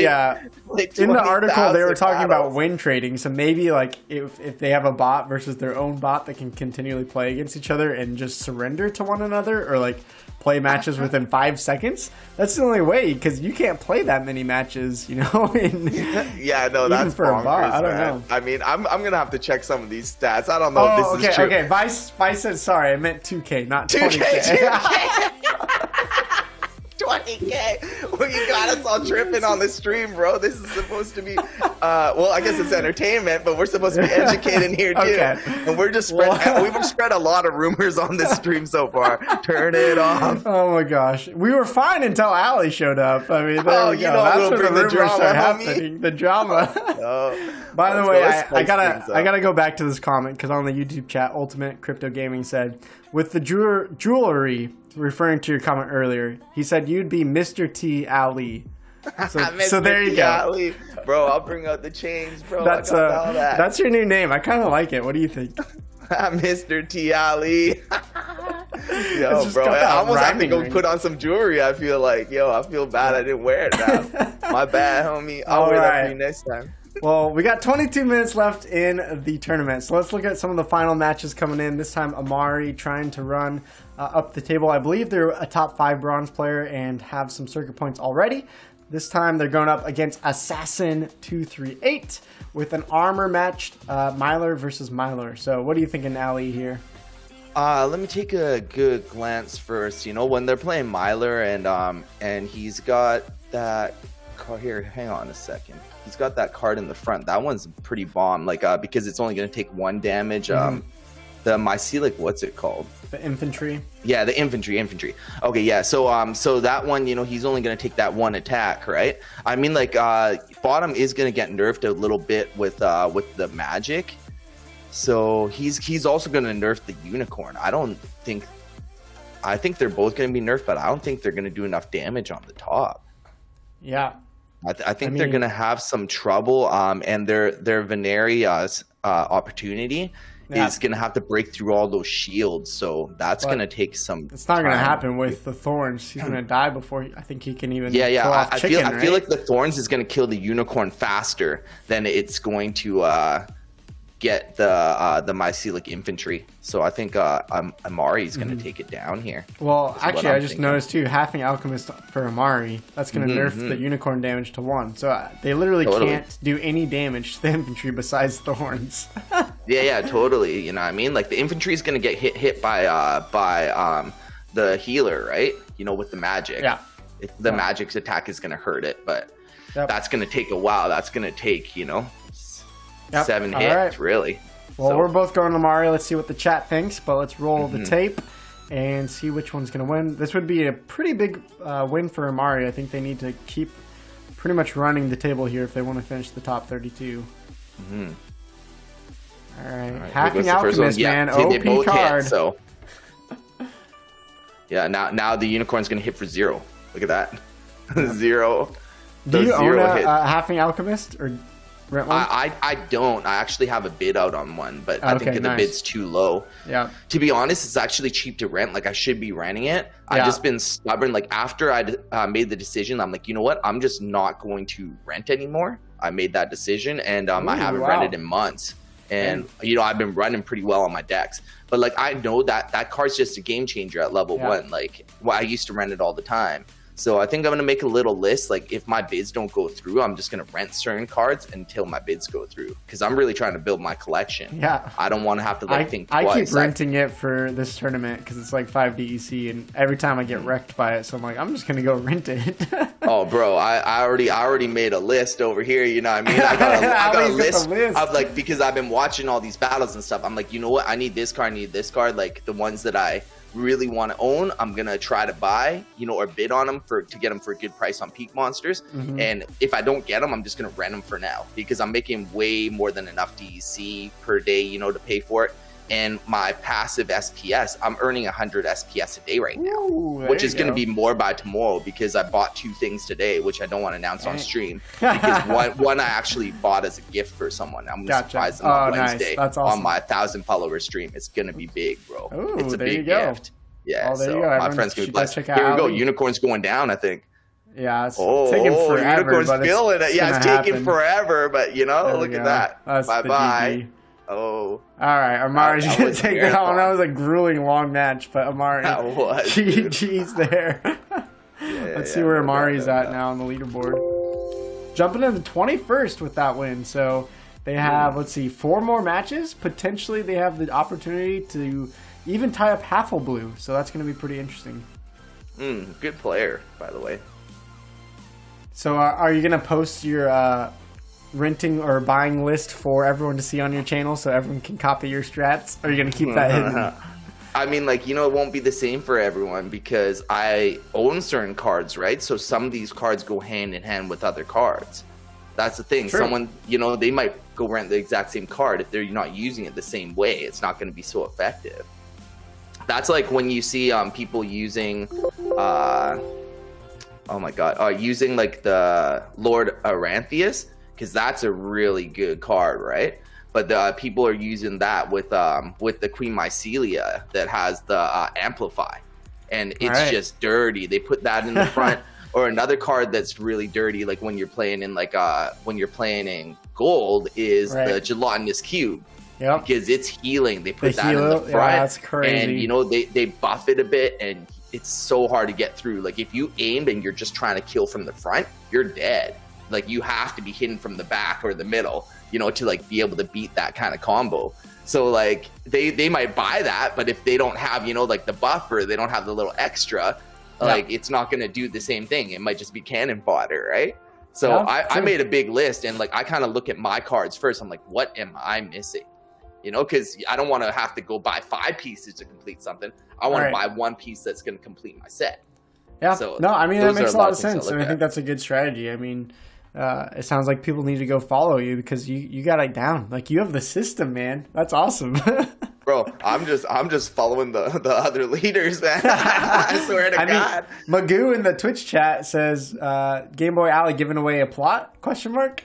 Whoa. I didn't say nothing, bro. I didn't say nothing. But yo, I'm doing probably give away $1,000 worth of assets on Wednesday. All right, there you go. You guys gotta go follow on Twitch. Alley, there you go. Baby. Well, here we go. We got another matchup. This is Amari trying to continue to climb that leaderboard versus Schnapoon, baby. So, Ali, take us away. Little League and Opportunity. Did everything already buff? I think so. Let me run it for a sec. Okay. No. Yeah. Let's. All right. And besides the slow. Okay. So everything's buffed now. Opportunity. He's gonna be killing those guys while he picks off these ones. Oh, he's slow. That blast is gonna be nice. What's that blast gonna hit? Yeah, that blast is gonna hit there. It's gonna kill. Rasts. Oh, if it. All right, let's see which one it's gonna hit. If it hits the armor smith, that's gonna do a lot of damage. It doesn't matter either way. I think that's gonna be very. It's gonna be very healthy. Both of them, right? Yeah. Yeah, and then like speed always kills in these kind of games. Yeah, you know especially what I mean? Opportunity. Yeah, I really am gonna lean towards Schnapoon here. Yeah, Schnapoon's got that beefy tank too. He's got like 2 tanks with good shield. I think it's gonna be good. And another thing that I like to do in these kind of games is usually I would look and I would try to put some lower mana cards in there that I don't care about and let those ones get hit first, so I know that my hard hitting cards are gonna be able to survive past those ones. That's a really good tactic to do out here. So yeah, and especially this card, and not a lot of people have this because I think it's an old rewarder promo, and especially for Opportunity, you're attracting people to attack this low HP monster, but it has 5 shield. I mean, I feel like that's super powerful in Opportunity, so that's probably one that I need to go rent for next tournament and just to make sure. It's funny because I was looking at this card yesterday. I'm like, when will I need that? And now that I'm looking, I'm like, dang. I'm like, hey, that's good because I actually play a lot of like fire at these like lower mana games. Yeah. Yeah. Well, so I think, when I see that, that's beautiful. Let's see how it works. Yeah, I think it's a little bit vulnerable to magic, but in a match like this when they're not using magic. Oh, Rats gets so much damage off. Yeah, the rat just exploded everybody. So sick. And when that rat levels up, it also gets the ability where when it dies, it does 1 damage to all the enemies. Yeah, I mean that's pretty powerful. So you can see the super dirty. The dwarf absorbing so much damage. Here comes the rat again, though. Watch this. He's gonna make some action. Pang! You know what I mean? Like, oh, pang! Like, oh. All right. Oh, he missed! rest. Oh, that hurt a That could lot. have been closer. I don't even I think that no, would he have still done would have anything been because yeah. their tank in the front was just absorbing so Right. much. I think it would have been a so 1 HP difference if it wasn't for that. Yeah, it was. But And Schnappun would have still won. That was Yeah. beastly though. that was a good one. These are games you can learn from. Like there was a lot of good strategy put into there. Yeah. Schnappun now I've in third, I've never too. seen anyone play that that tank. You know, that enchanted The defender. butthead. Yeah, the enchanted defender. That's its name. Enchanted butthead is Pretty close, you know? Yeah, enchanted butthead. I don't know if that's close. He has a big thing on his dome trying to protect himself, right? But Yeah. I like that. I like that. Super strat. Cat says That's I play beautiful. that card, except for usually when I play it, the enemy has a magic monster and just one-shots him. Yeah, so that's the Super Cow's in here. Yo, Super Cow got me twice. Pretty good in this tournament, actually. Man. Yo, congrats, my fam. I was playing those. I felt kind of confident about one of those fights, and then I think the other one I was just like, "What did I do?" Well, you know, right? You know when you press the enter button because you're running out of time, you're just like, I mean, like, man, I need a rest. I was shocked that I didn't lose on stream today because I had been losing a ton in the tournament. Yeah. I can't believe I actually ran it live 6 in a row. Oh, okay, like that. I thought crazy. you meant maybe people were trying to shame you. No, I was doing it for fame for shame because I had 6 matches. I was like, heck, you know, it'd be a fun segment, just play them all live in the middle of this. I love it, man. My goodness, I thought I was gonna get wrecked, and somehow I ran 6 in a row. Probably you know when I'm playing in like harder tournaments or bigger money tournaments, I actually have a little ritual that I do when I'm playing. Oh, let's hear it. Let's hear it. When there's like a little countdown on the time, I've got my my Vicks Vapor Rub over here. Oh, there you go. Oh yeah. So I like what do you open do this with it? thing up. I like take a deep breath. Do like a long exhale to calm myself down, as if I was like scuba diving. I like breathe out all that air, close my eyes, pretend like I'm underwater, like 60 feet, you know, with all the fishies, everything's peaceful. Clear my mind of everything, you know what I mean? Oh my gosh, I love it. Put it down, and then I'm in my special place. Like, only Splinterlands. There you go. Like, that's the nothing secret. else matters. You know, That's the true different. secret to this game. That's all you need, apparently. No strategy. Yeah. It doesn't work all the time, though. Look at my rating here. I got stomped. Well, you're doing pretty well in a lot of tournaments, so you're doing something right. But Yeah, let's check out another match with Amari trying to climb up. With a win, they could move into the top 10 here. So they're going up against Ezel here. We got another Little League with them. So apparently they're really liking these Little League battles here with Amari. And we have a Tarsa versus, what is this, Daria? Or I always forget the name of this one because I don't own it. But, it definitely starts with D. It's delicious or something. Yeah, delicious. Delicious dragon. The delicious summoner. All right, Ali in chat. Who's taking this one? Let's see.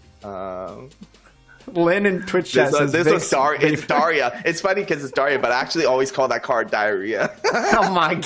Yeah, I'm like, oh, it's diarrhea. I'm sure the Splinterlands team would love to hear that from you, Ali. They will, because I don't have it, so I'm gonna call it as it is. You know, Okay, the thing's pooping all over the place. It's like, all right. Oh, wow. Amari, let's go. You're picking You know, Amari. he's kind of using the front the same as last time.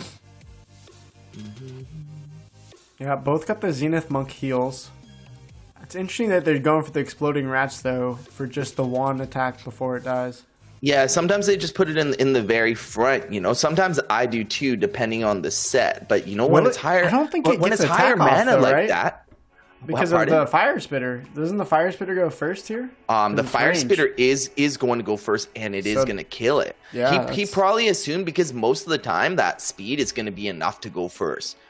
And I have never really I don't really encounter the fire spitter too much in these lower mana games, because not that many people actually have good lower mana dragon cards, and a level 2 at that as well. Yeah. Like if you have low mana dragon cards, you are very rare out of people that are playing Splinterlands.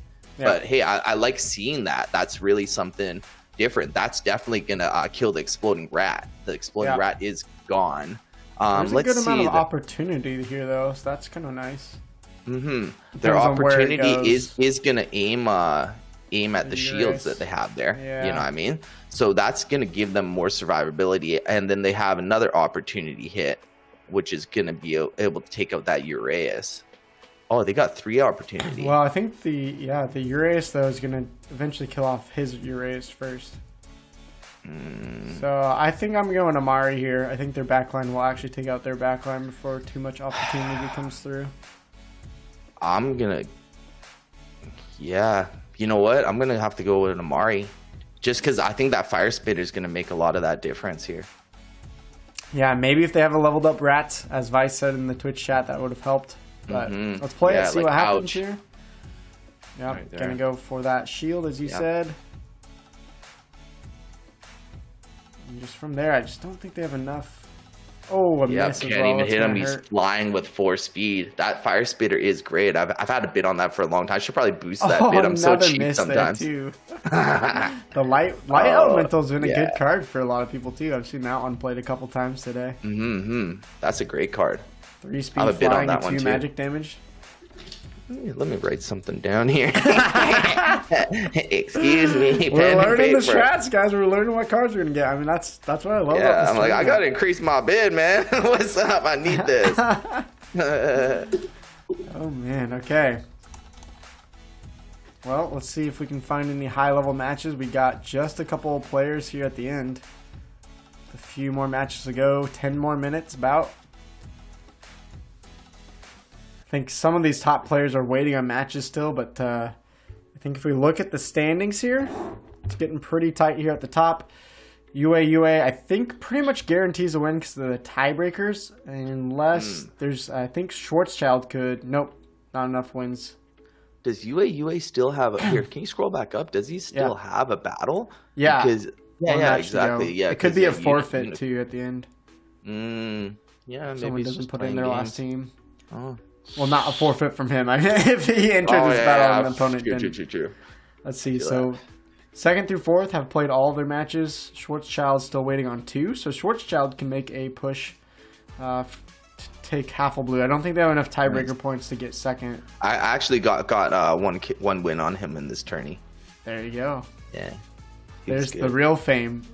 You don't need the fame. You don't need to finish in the top as long as you can beat a top player. yeah, for sure. Oh, look at Super Cow. He's in 11th. Nice. Super Cow in 11th. One more match. He beat me twice.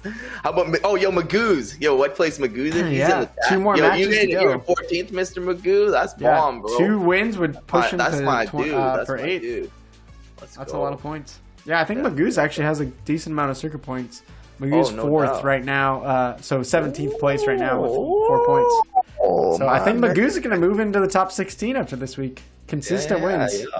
Not any big wins for Magoo's, but consistent. I think if you can consistently, squeak out 3 points each week, I think that's going to be enough to qualify pretty easily. I'm coming to spar with you, Magoo. Give me some pointers. All right, I'm not seeing any top matches come in quite yet. Getting down to the wire. Okay, we got another Amari matchup. I guess he's the only one really with matches left to go that are coming in. So we'll watch another one from Amari. We got another Mylord versus the Prince using the Obsidian. And let's see. And he's going to dull their magic. And that is not going to be that pleasant. There we go. Oh. I do like how he uses the Mythica Headhunter, like in a lot of these battles, where I think that they're going to use a taunt to actually bring the Mythica Headhunter, because that Headhunter can just chop people apart like crazy. Yeah. I don't love the taunt in the front either.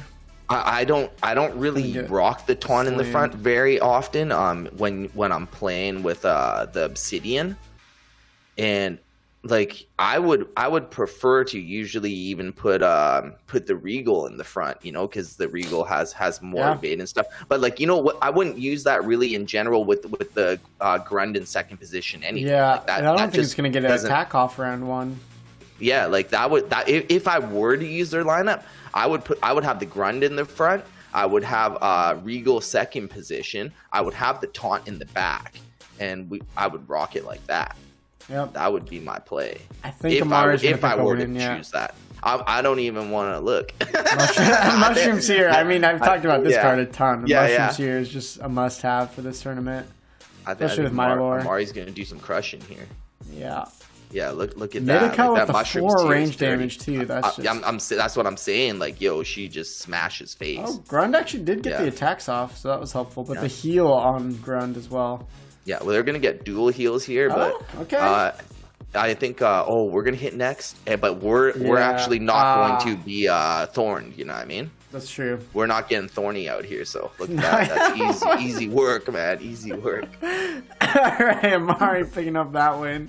Let's see what place is Amari in. 8th place now here on the standings. So that's snap. He's climbing, yo. He's that's moving 4 up that points ladder. right there. If he can hold that 8th place with tiebreakers, that's 4 points instead of 3. Pushing out to Tough Stuff, but the Tough Stuff still has 2 matches to go. So does Atacon. Super Cow has 1. So it depends here. It might be forfeited. That would be a bummer. But I think it's going to be really bunched up here at the top. Yeah, there's 3 minutes. I mean, let's see if anyone pours in any more battles. Let's get some more action here. I know. Well, that's the interesting thing is that, if you finish top 8, you're getting so many more circuit points because it just goes 1 up from there rather than finishing in 9th or 16th. Then you're stuck with 3 or 17th through 32nd. It's just 1 point. So pretty big deal what happens here.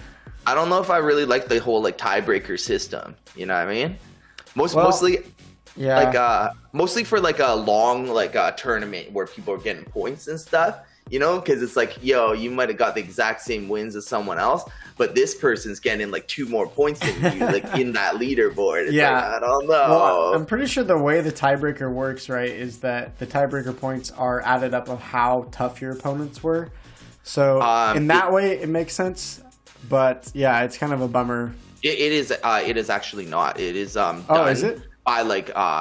By ranking, what normal ranking you play in and whatnot too. I read about it, and the way that it was set up just didn't make sense. Your rating and whatnot, it's affects it, and all these little things. Or if you entered your battle in first, or this person entered it later than you did, I don't know. There's a bunch of little tidbits to just reading it on here, which maybe isn't the full explanation. It says, used to resolve ties equals sum of the points scored of every opponent the player beats and half the point scores of every opponent the player draws, multiplied by 2.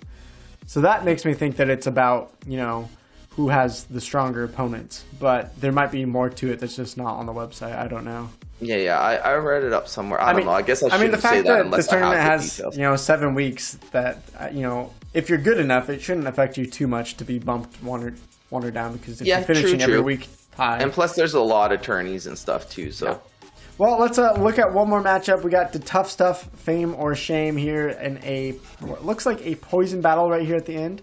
You got Splinterlands RU versus the Tough Stuff. I think I'm seeing who wins already, but what do you think here? I'm gonna let you know that D Tough Stuff, when he's rocking that card with Retaliate, that Retaliate goes off all day. Even when it dies, it goes off. I swear. This is not Retaliate. This is Immunity. Oh, yo, it is. Oh, sorry, it's a little blurry on my thing. That's actually piercing. Yeah, okay, so that is piercing. Let's see. Oh, it's poison. Oh. Yeah, you're in trouble. D Tough Stuff is gonna take this. Which is they got cleanse, but they're gonna cleanse the chicken. They're gonna try to cleanse. He's gonna he's gonna be healing for 2. He's gonna be taking 4 damage. Yeah, I'm gonna give it to D Tough Stuff because he's gonna hit him for 4. He's gonna have 3. That's an interesting strategy. I haven't seen that much, but you know what? I think it's all going to depend on if his secondary healer can stay alive to heal the front tank, the Zenith Monk, because Splinterlands RU is actually an amazing player. Yeah. I think you're right. They do have a cleanse. The cleanse is going to help, and then the heals the dual heal is actually going to keep it alive a bit. But I don't think they're going to do enough damage. D Tough Stuff's going to win this. There's just not enough damage happening. Okay, well, I'm going to bet on the Tough Stuff. I just think they're going to cleanse the chicken, and that's not going to be enough here, so... I'm super bummed Blade Song didn't fight his battle against me. That's my streamer buddy. No, he did get the cleanse on him. Okay. Yeah, he's going to get the cleanse, yeah. This is interesting. Double heal versus just the 4 damage. Yeah, it's the 4 damage I think he's going to do it. He's going to do it, yeah. I don't think so. I think Tough Stuff for sure. Got him for 100%. There's just no way. That immunity card for poison. I mean, that's just so powerful. Oh, It's great. Sometimes if it's a little bit higher mana, I'll actually rock that immunity card, and then I'll also rock a cleanse card with another tank in the front. So like I would put that one in the back. Oh my gosh! Wait, Ali, we're seeing 2 misses. He's gonna need like 3 more. No, but... he's doing 1 attack, bro. Like, yo, okay. but he had some misses. If the RNG was that bad, I'd feel bad. You know what I mean? Yeah. But those 2 misses, like, bro, 10% chance. Come on, who's rolling dice? All right. Well, I think the tournament just ended. I think there's a lot of last second either defeats or no. It looks like a lot of games that just weren't submitted. So. Let's go ahead and take a look here at the standings, how people finished this tournament. Actually, we can just get ourselves on the screen here. We got UA with a #1 win here. That's going to be boosting their circuit points by 12. That's a lot. Unit QM also already with circuit points. Second place going to boost them up. Schnapput in third. Schwarzschild in fourth. I think that's going to keep them in first place. Monsters Tamer. We haven't heard much from this player. Have you heard of this player yet, Ali? No, and I've been looking at this, the leaderboards and stuff, but he is in Splinterlands, Russia's, guild, right? Yep. Splinterlands 1 million RU, power, highest rank was 10 at some point, so. Yeah, it's a newer name for me. A lot of these names I do recognize. I do read through the leaderboards just trying to see who's on top nowadays, because I plan on trying to climb some of these leaderboards. They really came out of nowhere. I wasn't really looking at them, and now they jumped up in 5th, knocked down Half a Blue to 6th, the Tough Stuff to 7th. Lucha Boy rounding out the top 8. Faduo with a 9th place finish. Atacon Albi Super Cow in 12th, earning more points. So same thing with Amari, Auberd. See any other names? Vice, I'm recognizing in the Twitch chat there. Nether circle point. Nice, there. Vice. Good job, fam. Foxconn Mars. I recognize this Tim player. Hendricks is up there they're too. pretty wow. Good. This is probably the best player out there. You got some points today, bro. My man.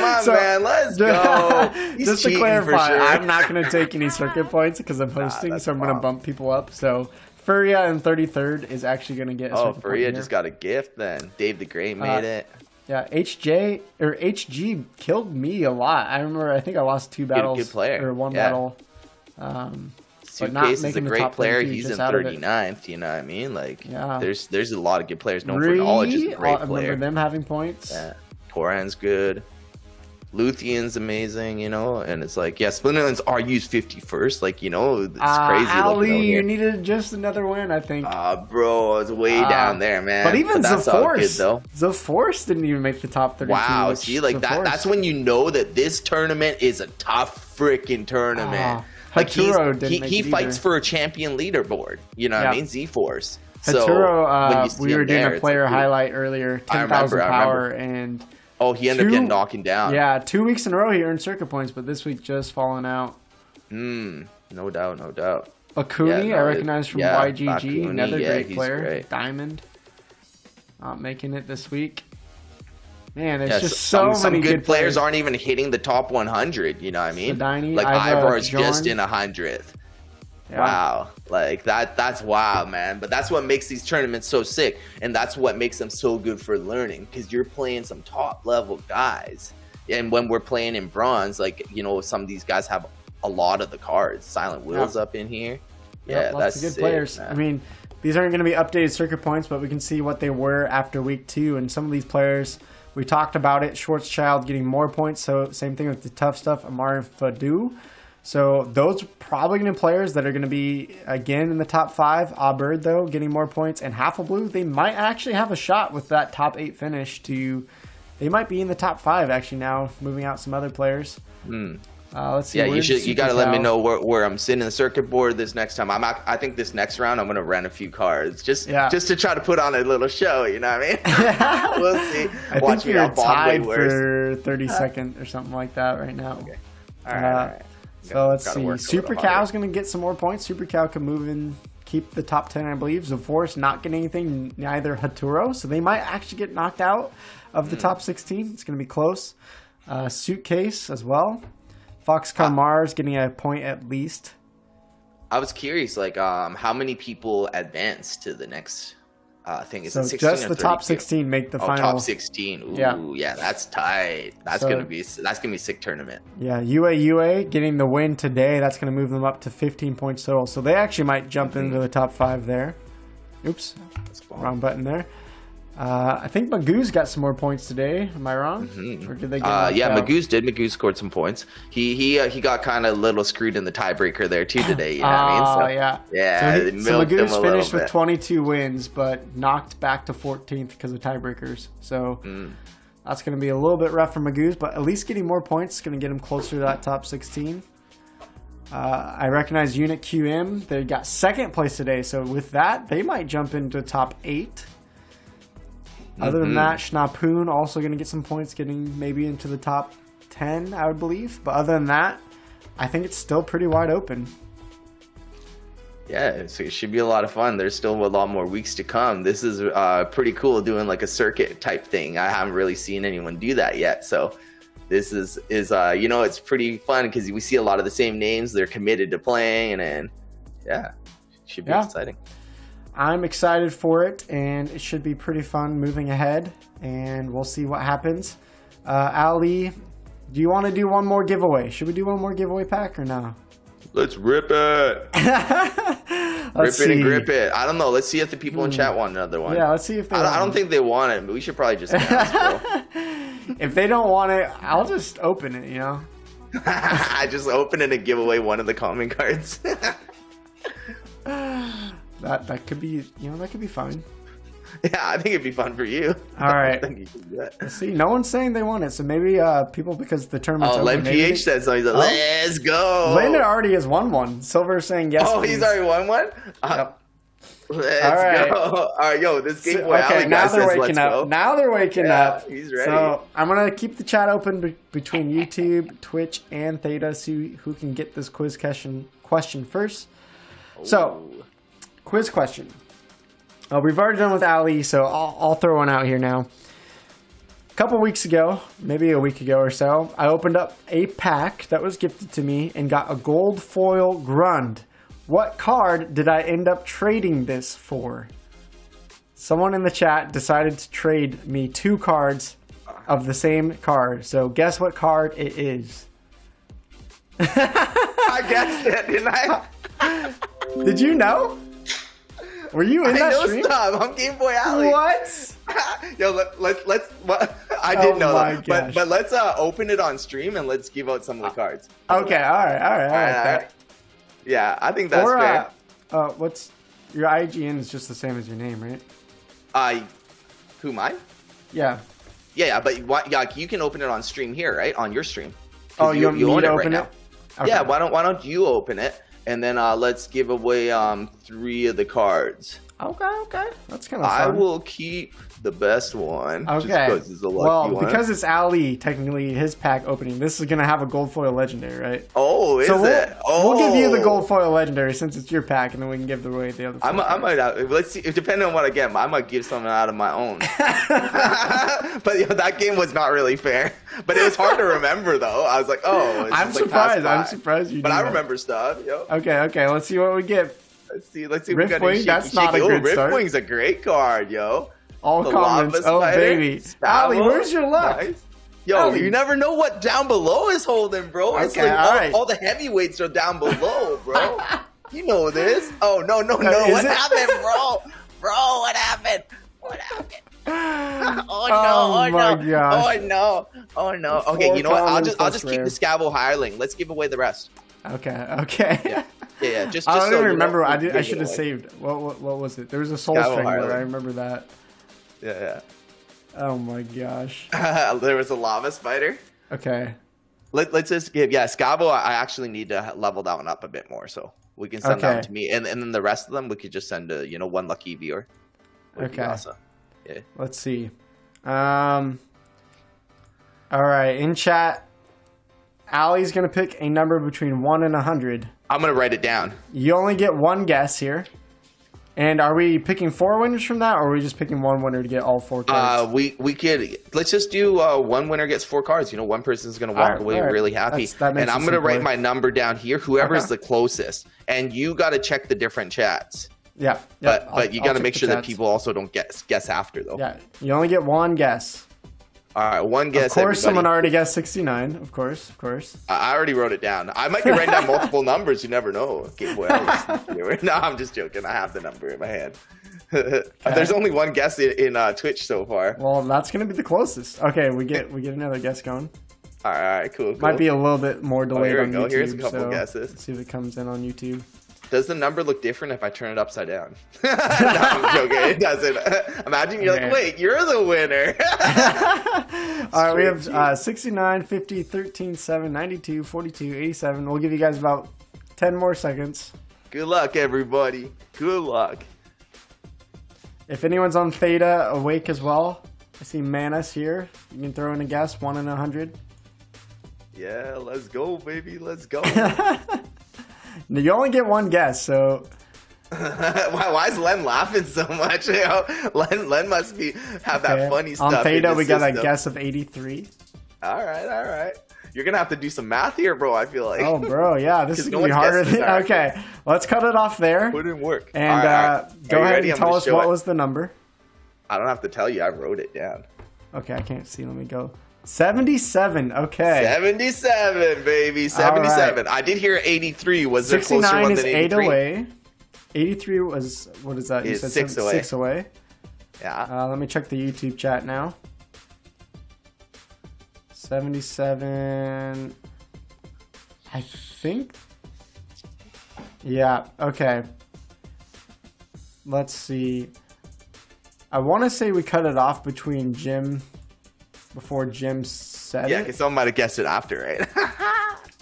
Straight trying to troll out here. Well, I can give one card to Jim Bruce, because he was close, but Orther had the closer guess first at 83 on the Theta Twitch. So Orther and, what was it, Jim, Bruce, go ahead and send us your IGN there. How many screens do you have up, bro? Way too many. Too many. It's kind of hard, honestly. One chat. Because I had that on Restream before, but then it was hard to differentiate sometimes. Yeah. So I'll probably do that off chat or off stream. So Jim, make sure you get your IGN, and Orther on Theta, make sure you get your IGN in there in the last minute before we close off the stream, and I'll send it to you afterwards. Let me see. What were all the cards? It was a Lava Spider. It was a Soul Strangler. Soul Strangler, a Riftwing, a Cruel Centropod, and I'll just take the Hireling. Centropod and Riftwing. Okay, got it. Yeah, because that was kind of unfair because you had posted it in a group chat, and I didn't say anything, but I read it, and I was like, Ancient Lich, nice. You actually traded that gold card for 2 of them. Yeah, it was kind of crazy. Yeah. Mm-hmm. All right. Well, Ali, thanks for being here. Anywhere people can follow you, Twitch, Twitter, YouTube, Snapchat, Grindr. I don't know what are you on? We're doing crazy things. But here, you see the name up here. Follow me on Twitch. On Wednesday, I'm doing a huge giveaway. Tons of NFTs, lots of different packs through Splinterlands, Rising Star, Mammoth, Mythics, non-fungible drugs. I'm like all sorts of different games. I'm going to be giving out tons of packs, like assets that are worth, like just by themselves, worth over $100, probably like $1,000 of the assets. So, come have some fun. We're gonna play some games. I'm gonna bless some of my like longtime viewers with some gifts that are gonna make them poop their pants. What time on Wednesday again? Poop their pants. You know what I mean? Yeah, that's how you say it. I know what you mean. I know what you mean. Yeah, child friendly. You know. Wednesday, what time though? Wednesday Pacific, probably gonna start around dinner time, like 6 p.m. and I'm gonna rock 8 to 12 hours. And that's Pacific Standard Time for you, right? Yeah, Pacific Standard Time, yes. Okay. We're gonna rip it. It'll be a lot of fun, guys. So yeah, just hit me up on there if you want to hit my other socials. It's on my Twitch. So awesome. I'm excited. That's pretty cool. And all those games, those NFTs you're giving away, how many of them do you play actually? Like, is there one of those that's your favorite? All the ones that I'm playing, all those ones I am playing. Nice. They're all which like, is your favorite besides Splinterlands? Some of them aren't out yet. Besides Splinterlands right now, probably non-fungible drugs, I think. Just because it's like a gangster game and you print your own NFTs. And then those NFTs, when you, I'll just say blend them together, then you earn passive NFTs. Like they create NFTs for you while you're chilling, not doing anything. You don't have to click or nothing. So it's very cool. Like the founder's amazing. You know, I've known him for a bit, and just to see how far they've come with it, it's been amazing. So I'm like playing that. I'm really excited for Warsaken. Warsaken is an NFT trading card game like on War. And like the battle play, it looks insane. You'll have your own battlefield. Like you have to play with 65 cards in one match. It's going to be really cool. Yeah. Sweet. That sounds awesome. No doubt. Well, thanks, Ali, for being here. Appreciate it. I hope you guys all follow him on that Wednesday stream. Especially sounds very important to be there for the celebration and some shots at some giveaways. For now, we're going to end the stream. Thank you, Zensports, for running and promoting this tournament and giving us an amazing prize pool. I'm excited to see the level of competition, how crazy it is. And of course, we're going to have some novice tournaments that are going to appeal to lower level players even then as well. So stay tuned if you're like, man, I'm getting crushed in this. We have some thoughts for you. Don't worry. We're going to take care of you. But for now, this is it. We'll see you guys. I'll be on a stream tomorrow, actually, with Zensports itself, playing with some of the employees there, trying to teach them a little Splinterlands. So if you want to come by, say hello, make fun of me, make fun of them, I don't know, it should be fun time. So check us out tomorrow, Saturday. It's going to be at 2 p.m. Eastern. So for now, peace out, palalam, adios.